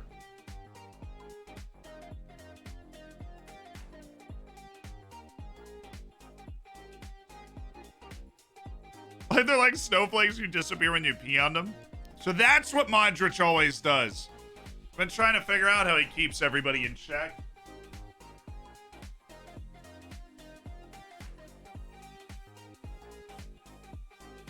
I'd always wondered how Modric keeps him in check, chat. Now I finally know.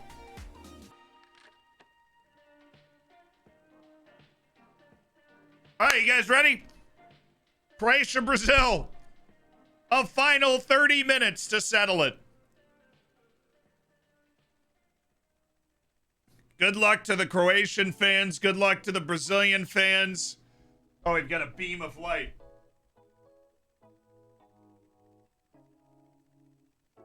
This is gonna be nerve-wracking.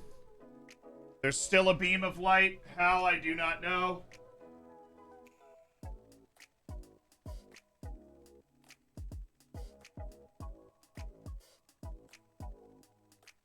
Beam of light undone. All right.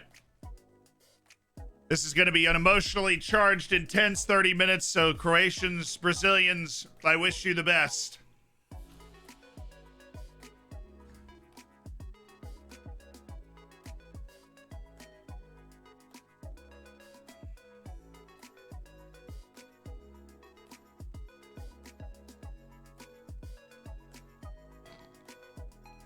Here we go.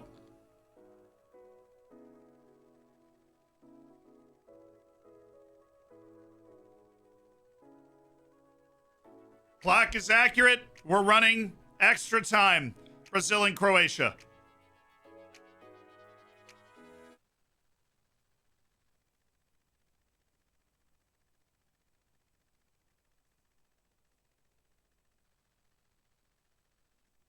We have not had an extra time goal at this tournament. We've had 2 go straight to penalty shootouts with no extra time goals.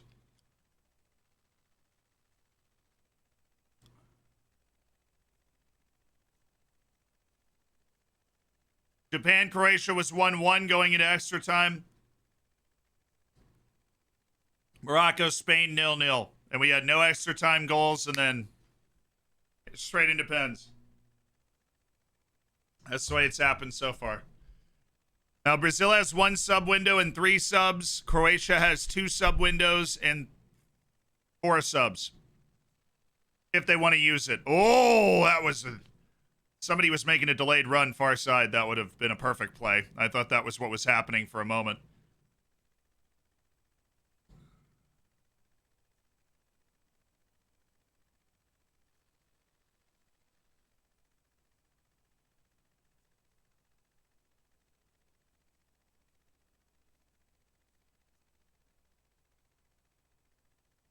Oh. Hey. Kind of buckled a little bit there, didn't it? This is not a flop, Chad. I think he tweaked his knee. That was a little knee twist. I don't think it was a terrible buckle, but definitely foot got planted a little wrong. Yeah, Slideshow, that was, you know me, I'm calling flops. That was not a flop. He definitely tweaked his knee. I hope he's okay. That was not a flop. That looked decidedly uncomfortable.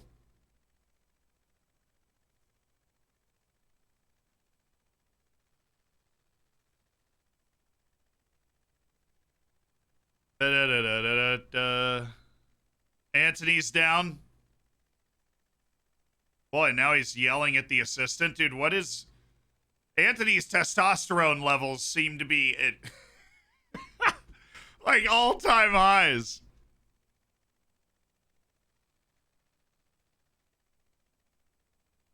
I mean, it is kind of a foul on Sosa. I don't think that was a monster flop, but Anthony, the way Anthony is acting is not endearing himself to Michael Oliver. I think if he just flopped normally, he would have gotten that call because I think there's definitely an argument that was a foul. But it's the over-exaggerated flop and then the barking at the assistant when he doesn't get the call. Yeah, Anthony's not getting any benefit of the doubt, and he's getting frustrated. Like, that was a foul, I think, but... You know...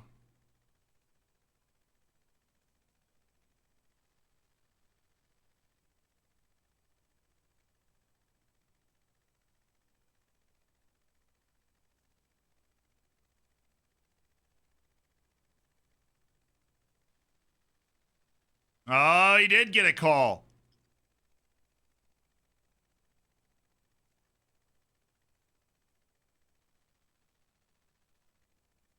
It's a foul. I mean, it is a foul.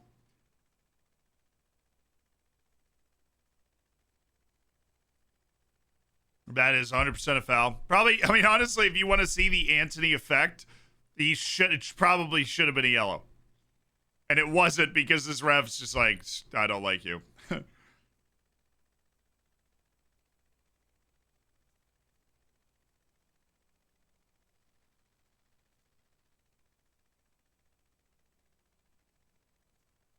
A ref could give a yellow card for that challenge and nobody would be upset about it. That was a hefty foul there from Neymar.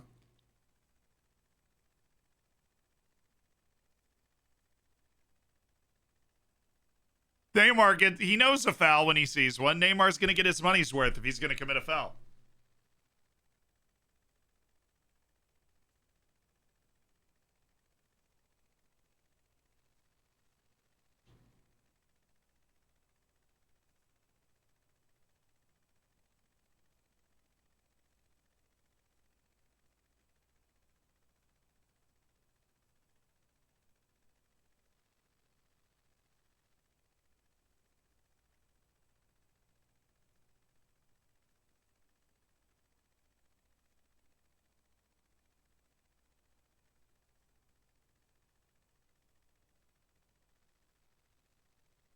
Why the announcer team for Fox is like, why did VAR not take a look at that kick from Neymar? I'm like, no world is that a red. Not even on Pluto, dude. That's not even like a full planet anymore. Rip Pluto, by the way. No shot.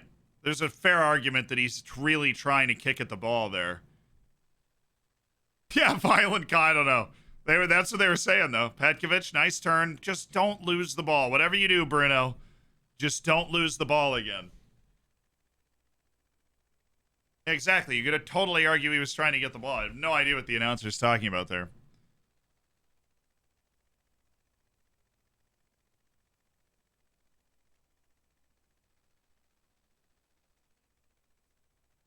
Just an absolute drive-by on Pluto. I'm so sorry. Oh, Paquetá had that. That was the dynamic Brazil movement around the 18 that when they're at their best, that's what they're pulling. That was there.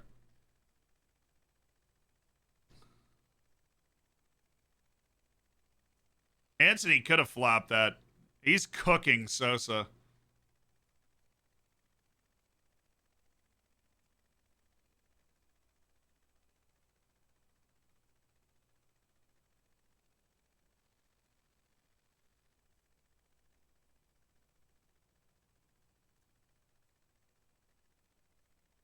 Just me or does Michael Oliver look nervous?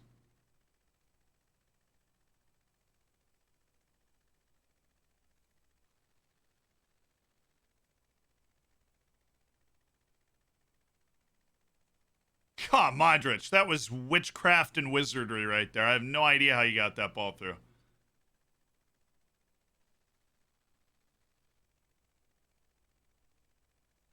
And Brazil making a change.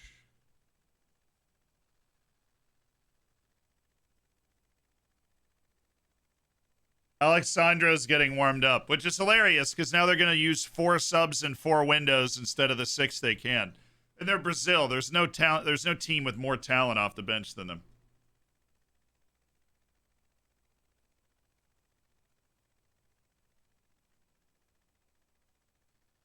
Brazil just determined to only use 1 sub per sub window. Old school.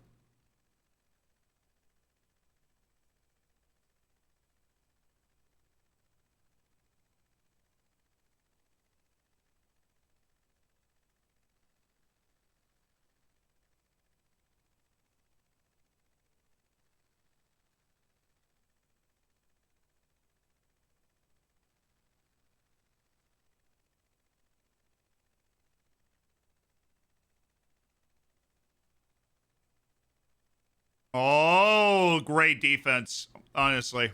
Sosa had that covered the whole way. Hey, Rio Facer, thank you for the 4 months.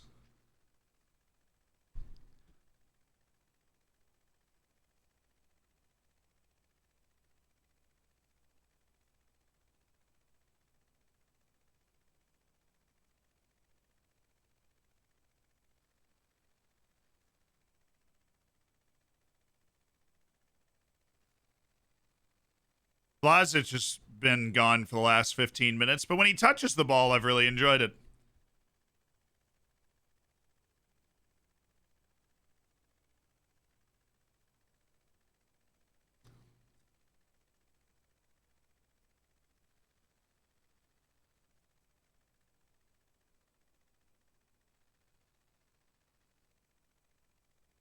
I don't know about that.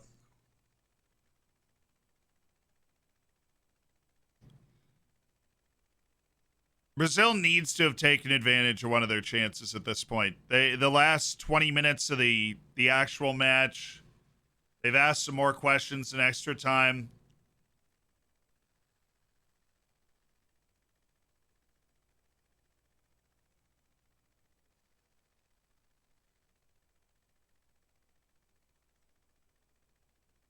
All right, Neymar. Decent idea, but they just can't. Have not been able to put the passes together.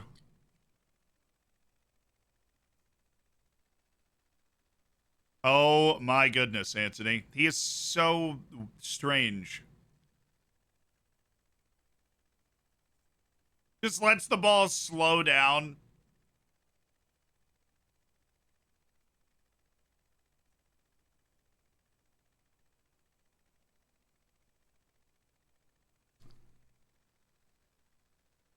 Pedro? No Richarlison. He wishes he was Richarlison. Did he do the weird dribble thing? No, Anthony just had let the ball roll to a complete stop while like faking both ways.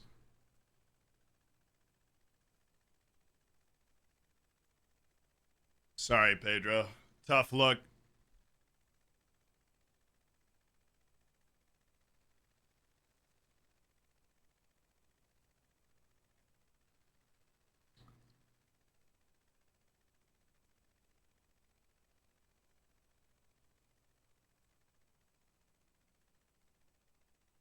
I don't think I've ever seen a game more destined for penalties, honestly, at this point.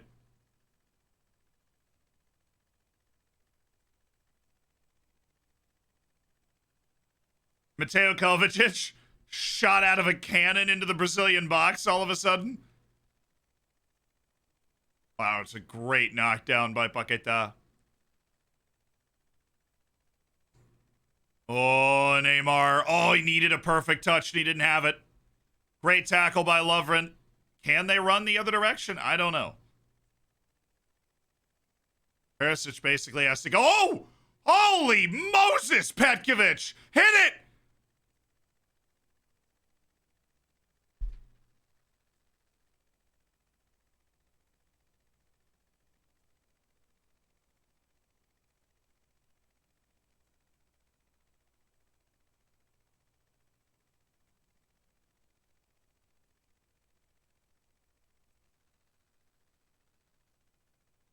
Oh my goodness. Brunel Petkovic. That was like you thought Petkovic went from being the worst player on the field for the last 40 minutes to making the best play we've seen all day. That was disgusting. I think the reason he was able to pull that off so easily is absolutely nobody was expecting Bruno Petkovic to go for that, to try and split two defenders to tee that up, and he did it so well. Almost made the sub pay off in one instant. Oh, Anthony. Modric is like, you can run. I don't really care.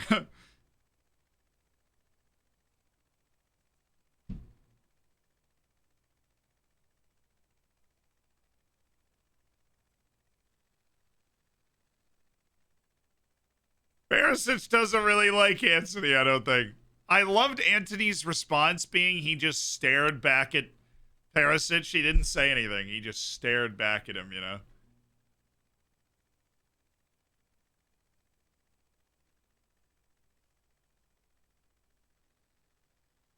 Shoo! Oh, my. These balls have helium in them, I swear. They have helium in them. Helium. They just rise forever.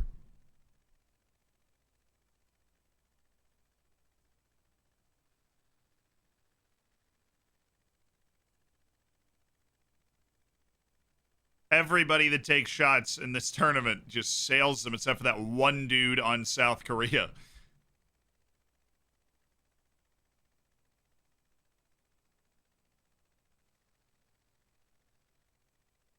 Oh, Casemiro, what are you doing? Little loose there, bud. Militao, like a bull in a china shop, just running into people, but it works. Anthony, fair. What, 1 minute, probably?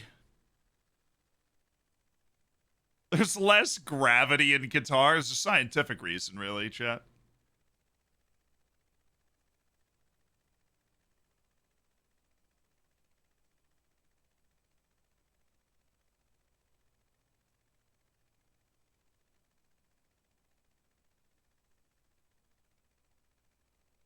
Neymar. Oh, he's in! Around him has to be!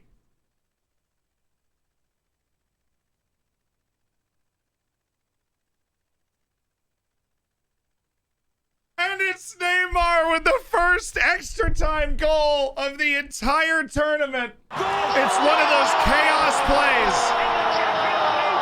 It's one of those chaos plays, and this time Neymar finds a way through. He goes right around Livakovic, who comes off his line too fast. He uses Livakovic's greatest weapon against him, and this is why Neymar is one of the best players in the world. Golazo! Neymar. That is why he's one of, I mean, he knows Livakovic gets out so fast. And he uses it against him. What a play. What a play right at the end of that half. Borna Sosa just gets beat to it. Livakovic flies off his line too enthusiastically.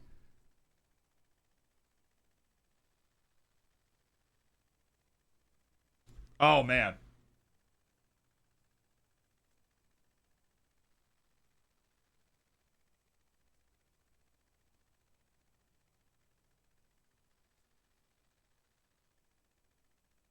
It is Neymar in extra time for the Seleção. That was that was, I guess, the way they had to do it in this game. They needed a chaos goal, and the chaos kicked free to exactly the right guy at exactly the right time.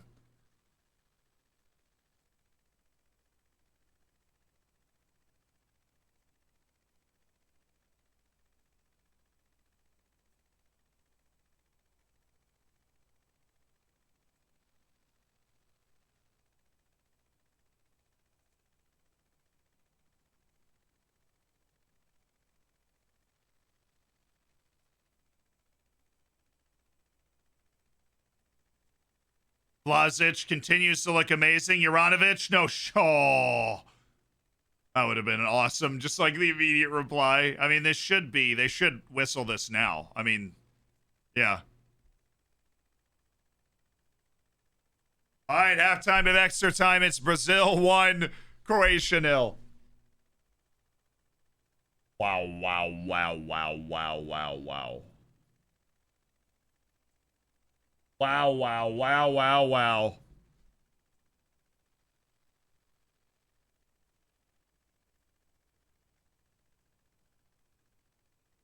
That means Neymar is virtually guaranteed to break the record in this tournament. If Brazil win the whole thing, he'll become Brazil's all-time leading goal scorer. That is the type of goal that makes you an all-time Brazilian great right there. The composure in that type of situation. That's the type of goal that makes you a Brazilian legend.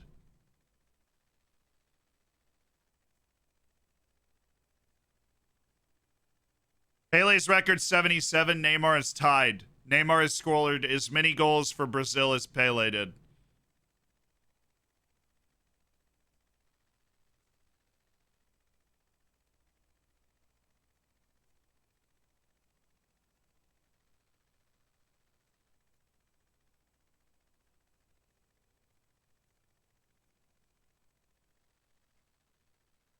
Nuts. Nuts play. Bonkers, pistachios, almonds, peanuts. That was a nuts play.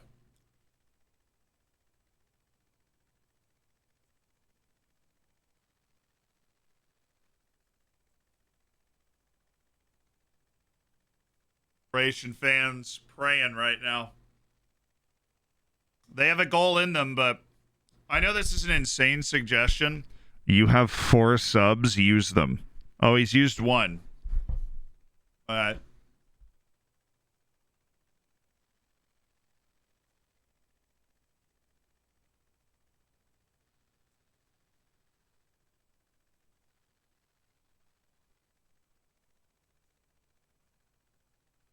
Lovromeyer.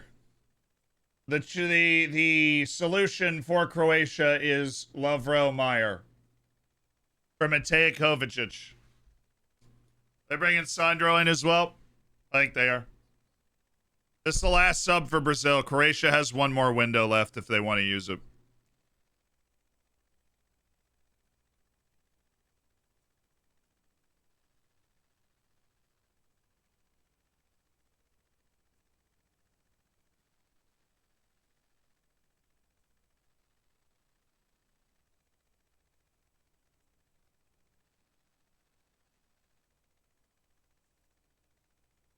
Oh, and Fred. Oh, get in there, Fred. Paketazov. The legend himself, Fred, is coming in, baby.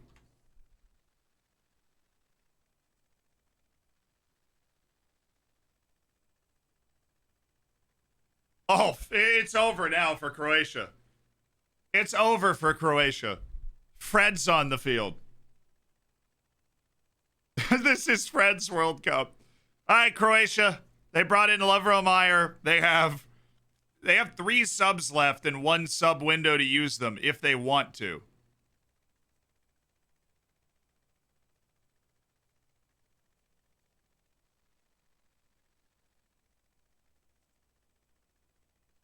Fred just scored 2 own goals. Can you imagine?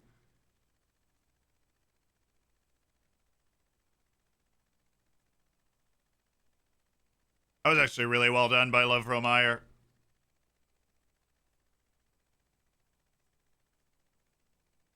Oh, time. Oops.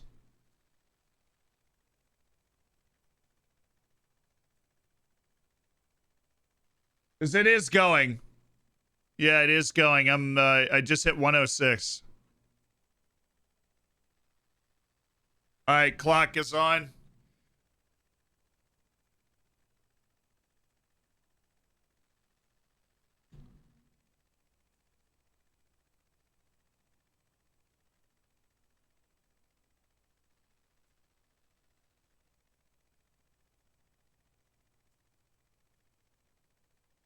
Oh, look at where Gvardiol is now. Perisic. Yeah, they're just going to start getting balls in the box. Oh, and then Modric just shows up.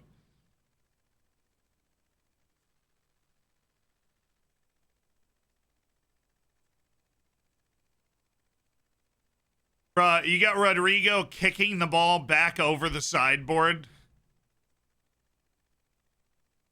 Making the poor kid go get it.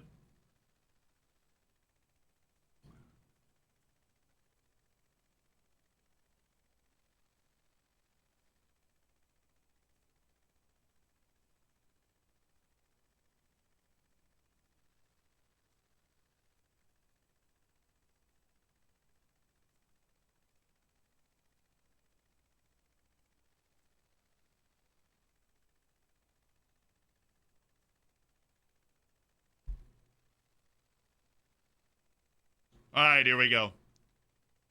Tom White, thank you so much for the prime, my dude.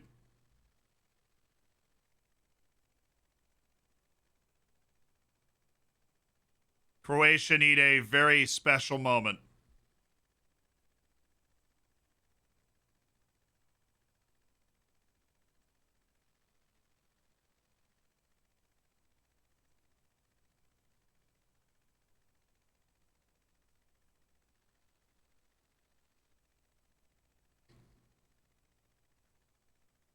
Perisic. Oh!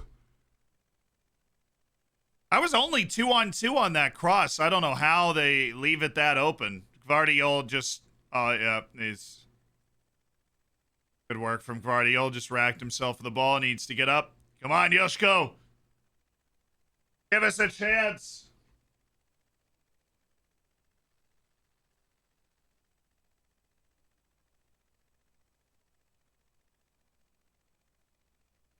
Neymar is quite dirty, yes. He is sick with it. Oh, corner. Get everybody up. Just send the keeper up now.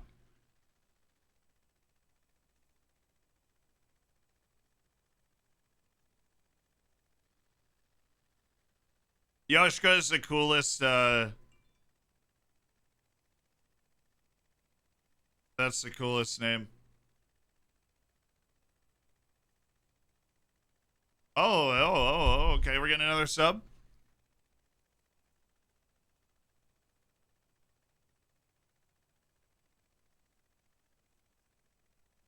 Ah, this is a really offensive switch. They're bringing off a fullback for a forward. Now they're done with subs. That's it for substitutions. Ante Budimir, big forward, plays in Spain.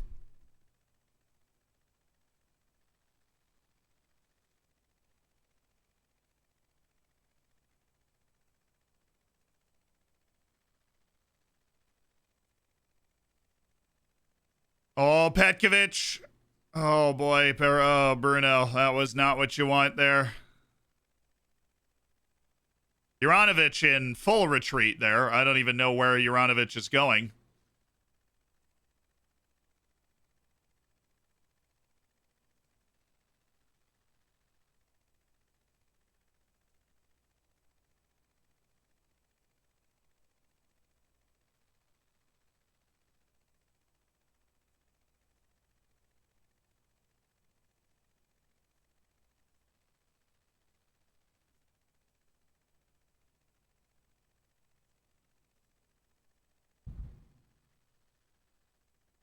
Croatia has the high right now. I mean, Croatia's going to be putting the pressure on for the next 10 minutes.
No, it's just not yet. Not looking good for Croatia. I don't think so.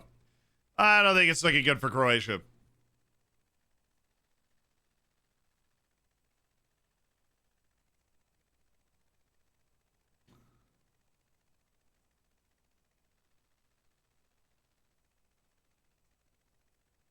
Oh, yo, brother, Brohim.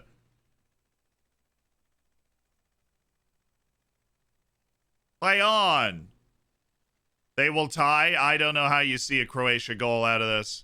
I think the best chance is one of those crosses where it's where Brazil's not quite ready for it. But once Brazil gets set, their shape is good, and Croatia's struggling to find a way through it.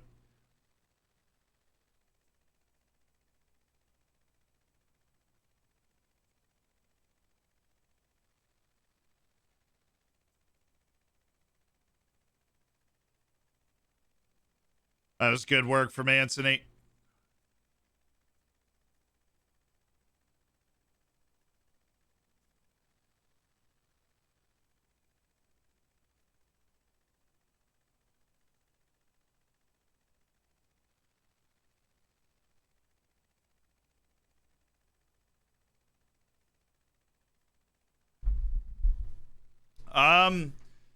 That's the fifth. Oh, no, they made a change at the half of extra time, which apparently doesn't count. They just made another change. Okay, so they made a change at the half of extra time, which doesn't count as a window. You heard it here first, and Mislav Orsic has come in. There's a very creative player from the Croatian league. Okay. They brought him in for Brozovic, which is a good substitution. Just keep getting offensive players in for more defensive players. That's a good change. At half doesn't count. No, I know that. I just didn't think about halftime of extra time being the same thing, where it doesn't count as a window. So now Croatia's out of subs. But they have brought in Mislav Orsic for the last, 7 minutes here.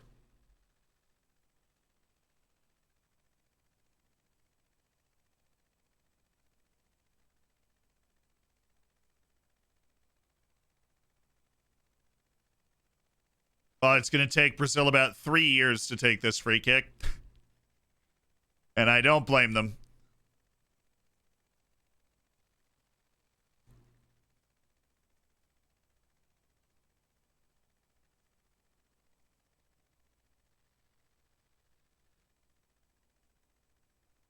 Honestly, they're taking this free kick a lot faster than I would have expected. Wow, Anthony. What? What a great pass by Fred there. I mean, I think he's been the difference in this game.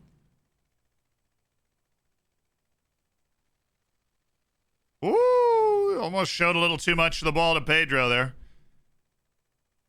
Well, now if Croatia scores, this is an all-time famous World Cup moment. And catastrophe for Brazil. What a ball by Lovren. Okay.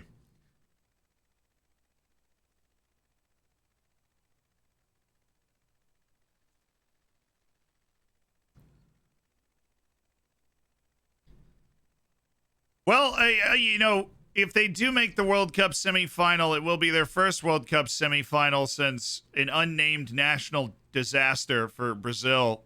Oh, Fred! Fred! Oh, what a tackle by Gvardiol. Dang it. Why do you have to rob us of that moment?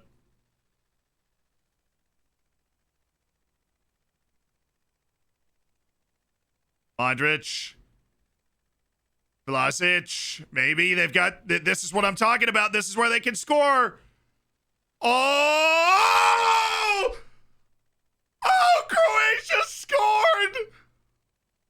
Croatia scored! Unbelievable!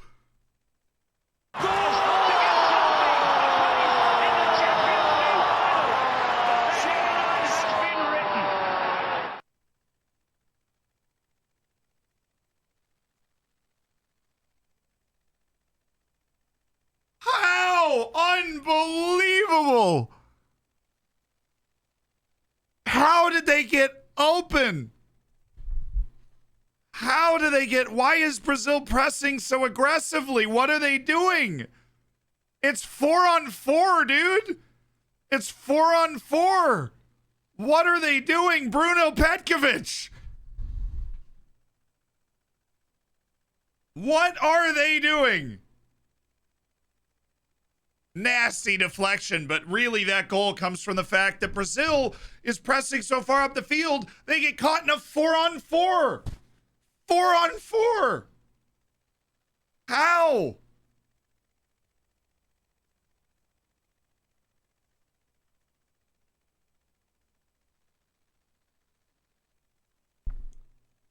Oh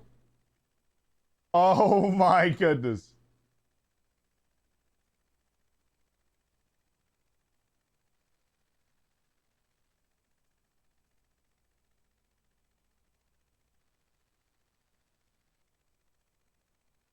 Wow.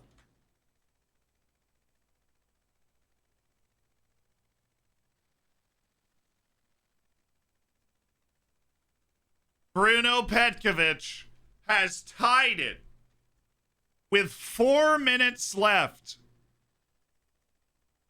And Brazil's press, you know who broke it? You freaking know who broke it. You know who broke it. Luka Modric is the guy that broke Brazil's counter press. And that's what opened it up. Luka Modric is the guy that broke Brazil's counterpress and slipped Vlasic in, and then Vlasic was able to get the ball out to the wing, lay it back to Petkovic, hit it hard towards the goal, and a good thing happens.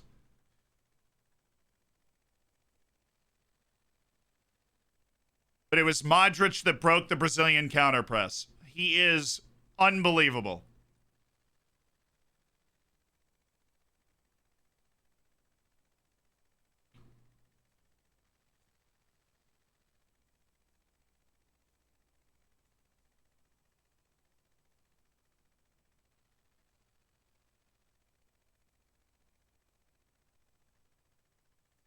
Wow.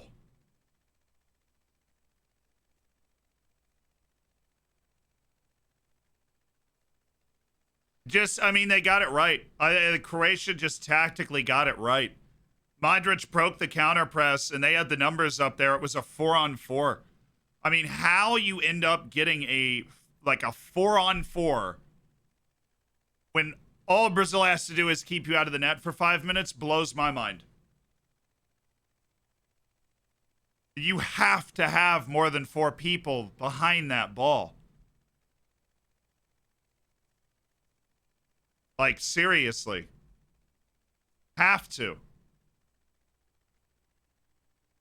Now, Lovro? Oh. Dude. That was a vicious shot.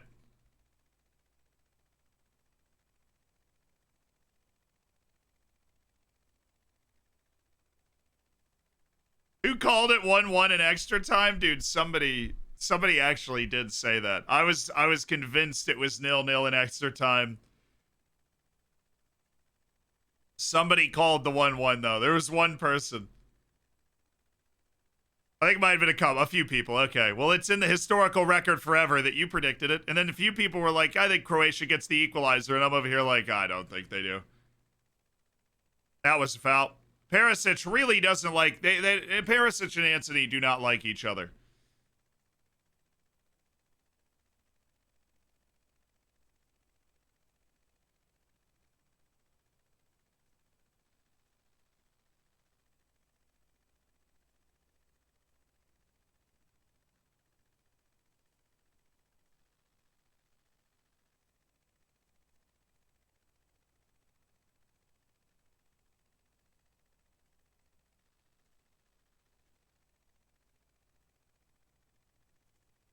Brazil to stun him. Oh. That's a save he should probably be making, but holy, and then a handball on Fred. That is a nervous moment when you get a shot on goal that late.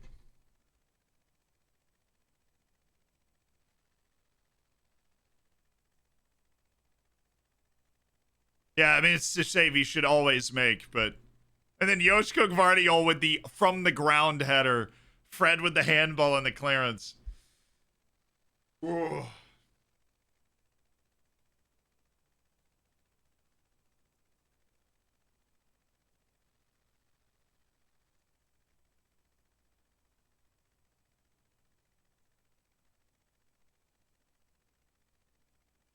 Oh, my goodness.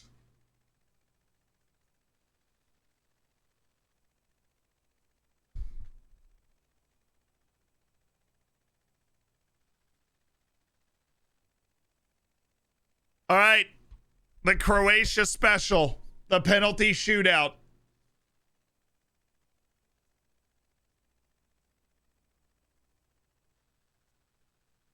How do you pick against Croatia in a penalty shootout? Both goalkeepers are great. Alisson's a better goalkeeper. Livakovic has certainly been much more involved in the game. Really, really disappointed in Brazil. Not enough going forward. I mean, they should have scored in regulation.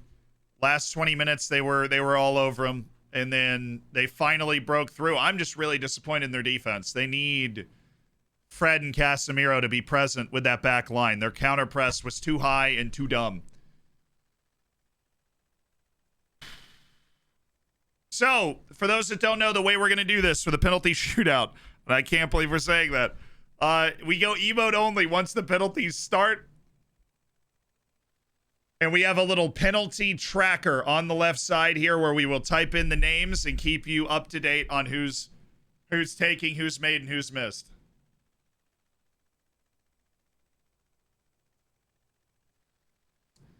Congratulations to Croatian fans for the comeback. My condolences to the Brazilian fans for a stunning concession in the final couple of minutes. I would have thought that I had it in the bag if I was a Brazilian fan, but the game giveth and the game taketh away. And if you want to win a World Cup, apparently you have to go through Croatia in like extra time to do it.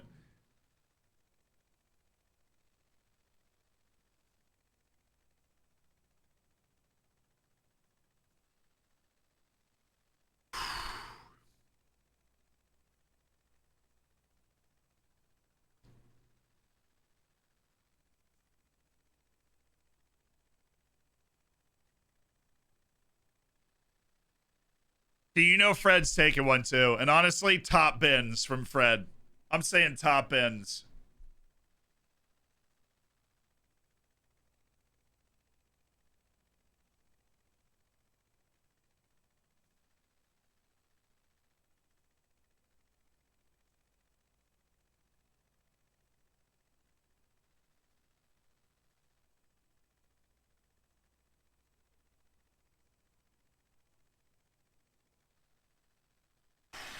Huge fan of the YouTube, first time watching on stream. Well, it's a good first time. Well, I don't even know what to say if you're a fan of one of these two countries. I am so sorry you're having to experience this, but you might be about to be really happy. Croatia, the penalty experts. Brazil, surprised to be here. The unkillable Luka Modric on a World Cup stage. Anthony to 360 no scope a pen. Oh.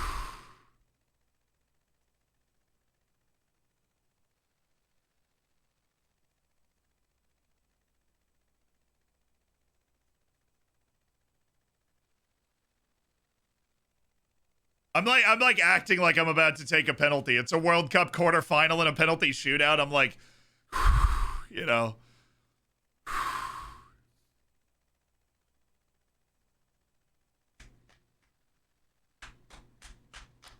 Who goes first? Who goes first?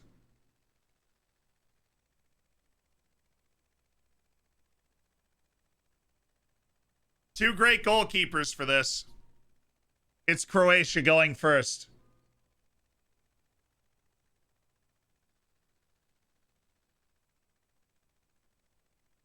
All right, it's time for the emote mode.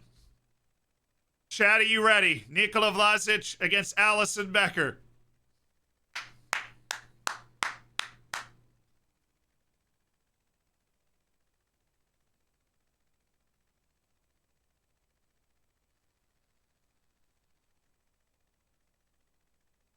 Okay, so Croatia picked to go first, and the penalties are being taken in front of the Brazilian end of the stand.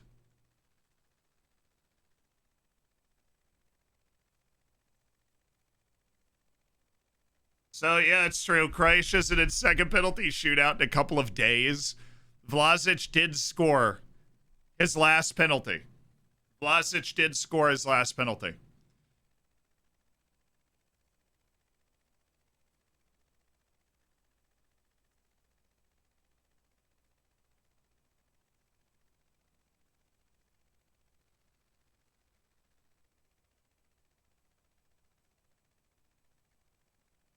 Allison's going to take it. Dude, Vlasic's been waiting for so long.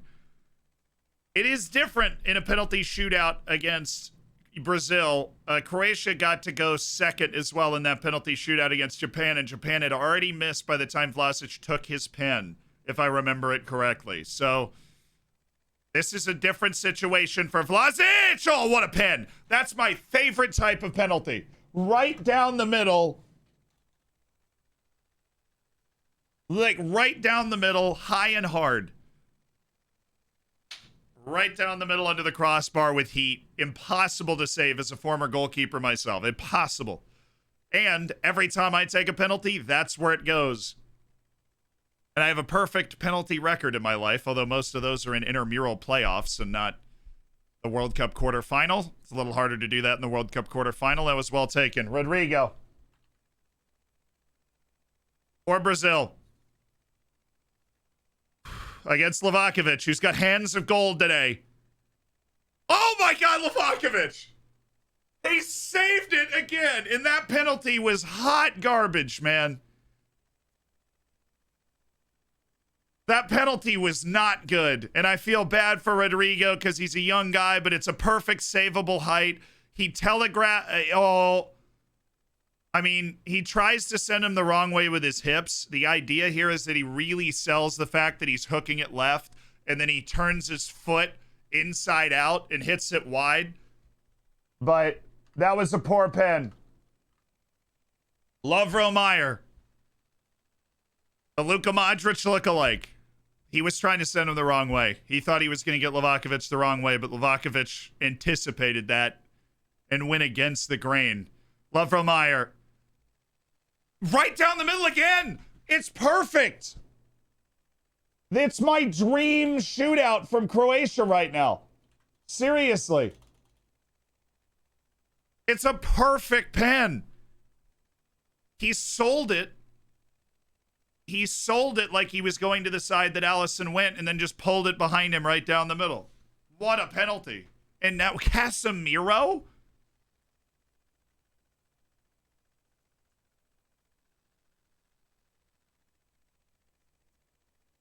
Casemiro desperately need this. Livakovic been so good. Casemiro's looking at him. Oh, good. That's a good pen. No, that's a very good pen. That is a very good penalty. It's 2-1 Croatia. Finally, we get like a high-quality penalty from a team behind in a shootout. That is a perfect pen. Rips it into the bottom corner. You can't just hit it in the bottom corner. You got to hit it with pace.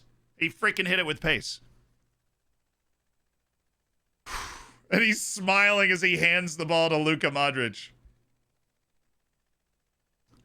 Luka's had mixed success, but this is Croatia's best ever player.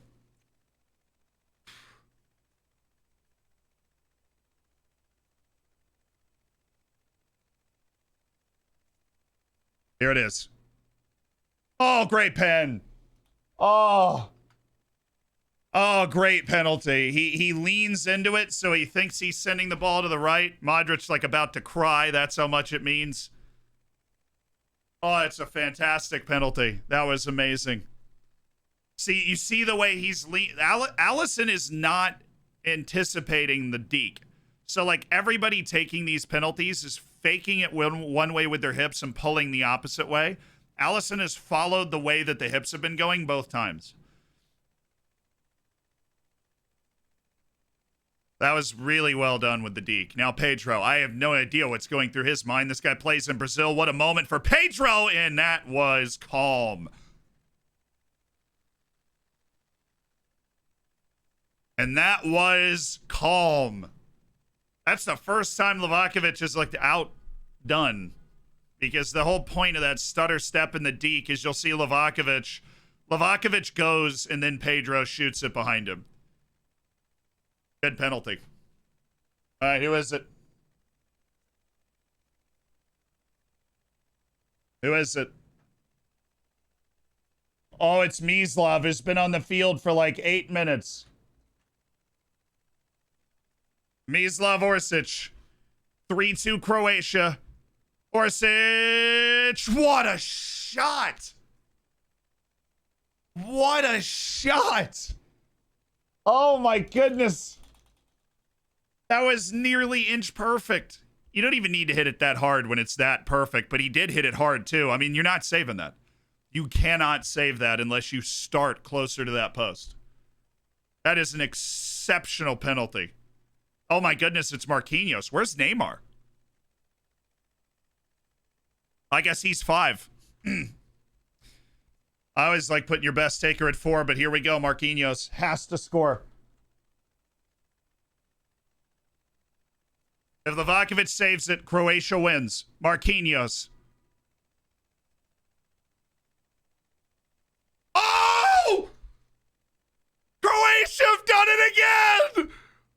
Croatia have done it again. They have beaten Brazil at the World Cup, and they're going to the semifinal. Shock and awe.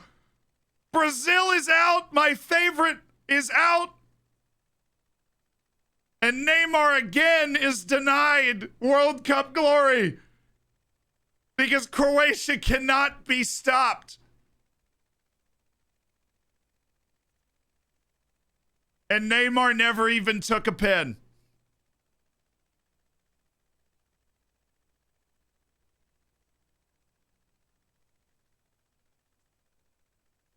Marquinhos gets the X.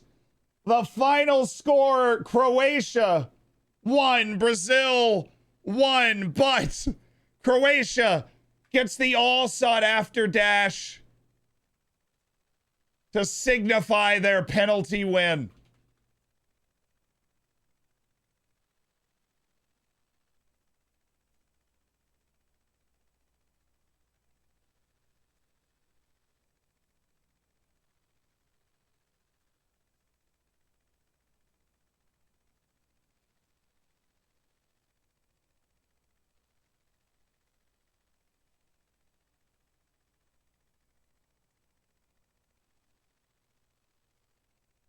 Well. Nim, what is going on right now, Nim? This is ridiculous. What happened? I thought they were going to win the whole thing, Zealand. Okay, they were going to until Croatia scored with like 4 minutes left. Yeah, that was pretty crazy. Did you it- think it was just over when the penalties were confirmed happening? Yeah, but for Croatia. Croatia's the best penalty kick Exactly, nation yeah, that's ever. what I meant. Yeah. They're unstoppable in penalties.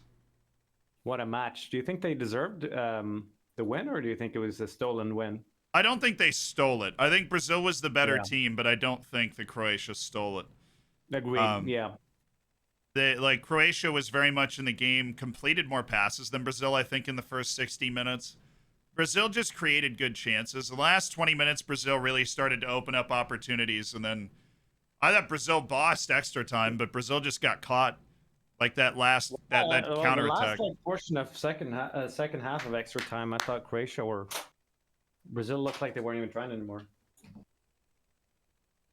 Or maybe that's just me. Yeah, no, I mean, they were trying to defend, which I get. I totally get the fact they were trying to defend, but they counter pressed, and then once Modric broke the counter press, it was 4-on-4. Like that whole counterattack that got them the equalizing goal was 4-on-4, which I don't know how that happens if you're Brazil. Whew.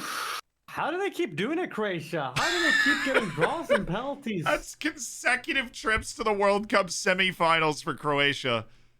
I feel so bad for Neymar here. He's got this camera that won't leave him alone, and all he's trying to do is process that, his childhood dream has gone away. He's got to hide in his shirt so he can have a moment of privacy. And this cameraman is just standing directly above him. That's got to be a hard life. Hard life with that much. Just, yeah. Thoughts on Argentina, Netherlands, by the way? Ooh, I mean, either Messi goes home or I don't know. I think Argentina's going to win. Right? I picked Argentina to get to the semifinal. I predicted that knockout game, and then I said Argentina was going to win it, so I won't back off that. But it's going to be, I think, equally emotional. I don't see the Dutch getting blown away. I think we're going to have a match that's going to be settled by late goals and stuff. I can't believe Croatia's done it again. This is just such an unbelievable team. I don't know what's in the water in that country. Are you a bit how are you feeling? Are you sad for Brazil or happy for Croatia? You know? Both. I feel bad for Neymar. I've always, I make fun of his flops. He's annoying and all that, but I know how much pressure's been on him his whole life to bring this home to Brazil. Yeah. And I do feel bad that he likely won't as a talisman, because this was probably his last go as the best player on the Brazilian team. I feel bad for him that he won't. But Croatia winning the World Cup would be just insane. And I think great for the sport. So I now they're in the semifinal, I mean, anything is possible. It's their third trip to the semifinal, and Croatia's only existed for like 25 years. How come Neymar didn't start on penalties? I guarantee you he was the fifth one. He just didn't get to go. Right. Which I hate. I feel like if you're the best taker, you should go third or fourth. Yeah, So you guarantee that they'll lead. Fourth doesn't guarantee it, but if you Yeah, go... remember Mo Salah not getting to take his pen against, was it Senegal? Yeah.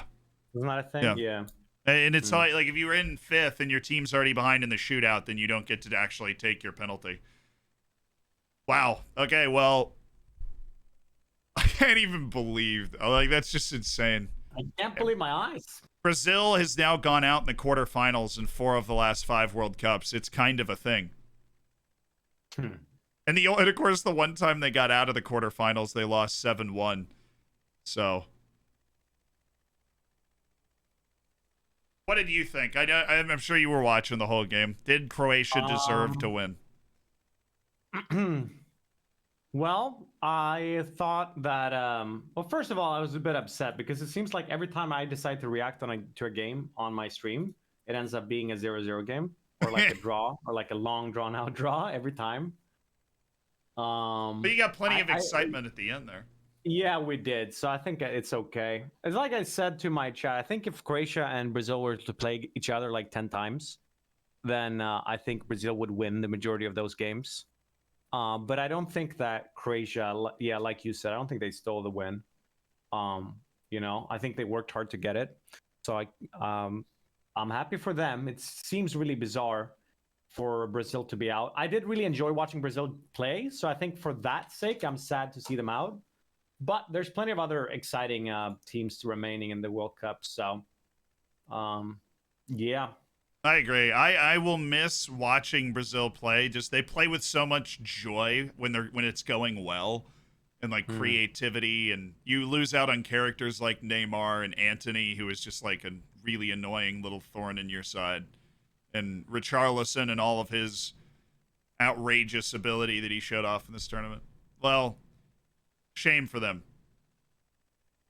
All right. Well, yeah, I might watch the other match as well on stream today. So maybe I'll talk to you then. Yeah.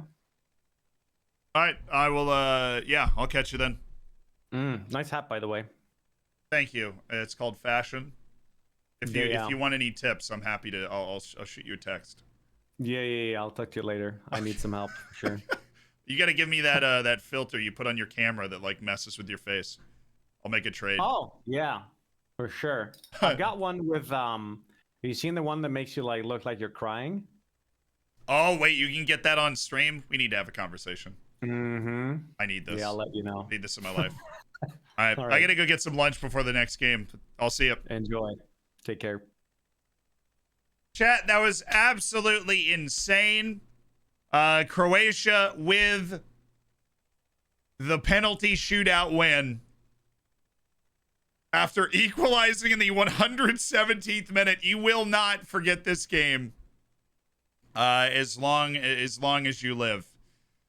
An incredible performance. My condolences to the Brazilians, who I thought this team was different, and it was, I think, in some ways, but not in enough ways to go all the way. Couldn't defend for that last 5 minutes, and that'll haunt them for 4 years.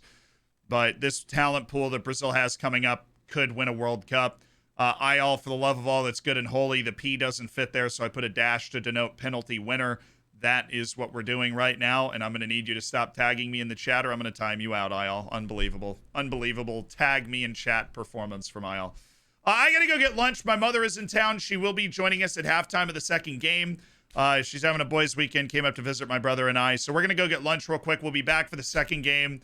Then say something. I was talking at Nam. Ayal. I actually said it when I was doing it. But I'm gonna go get Mombot is here. She'll join us at halftime of the next game. Incredible. Croatia has knocked out Brazil. I don't even know. I'll see you for the second game.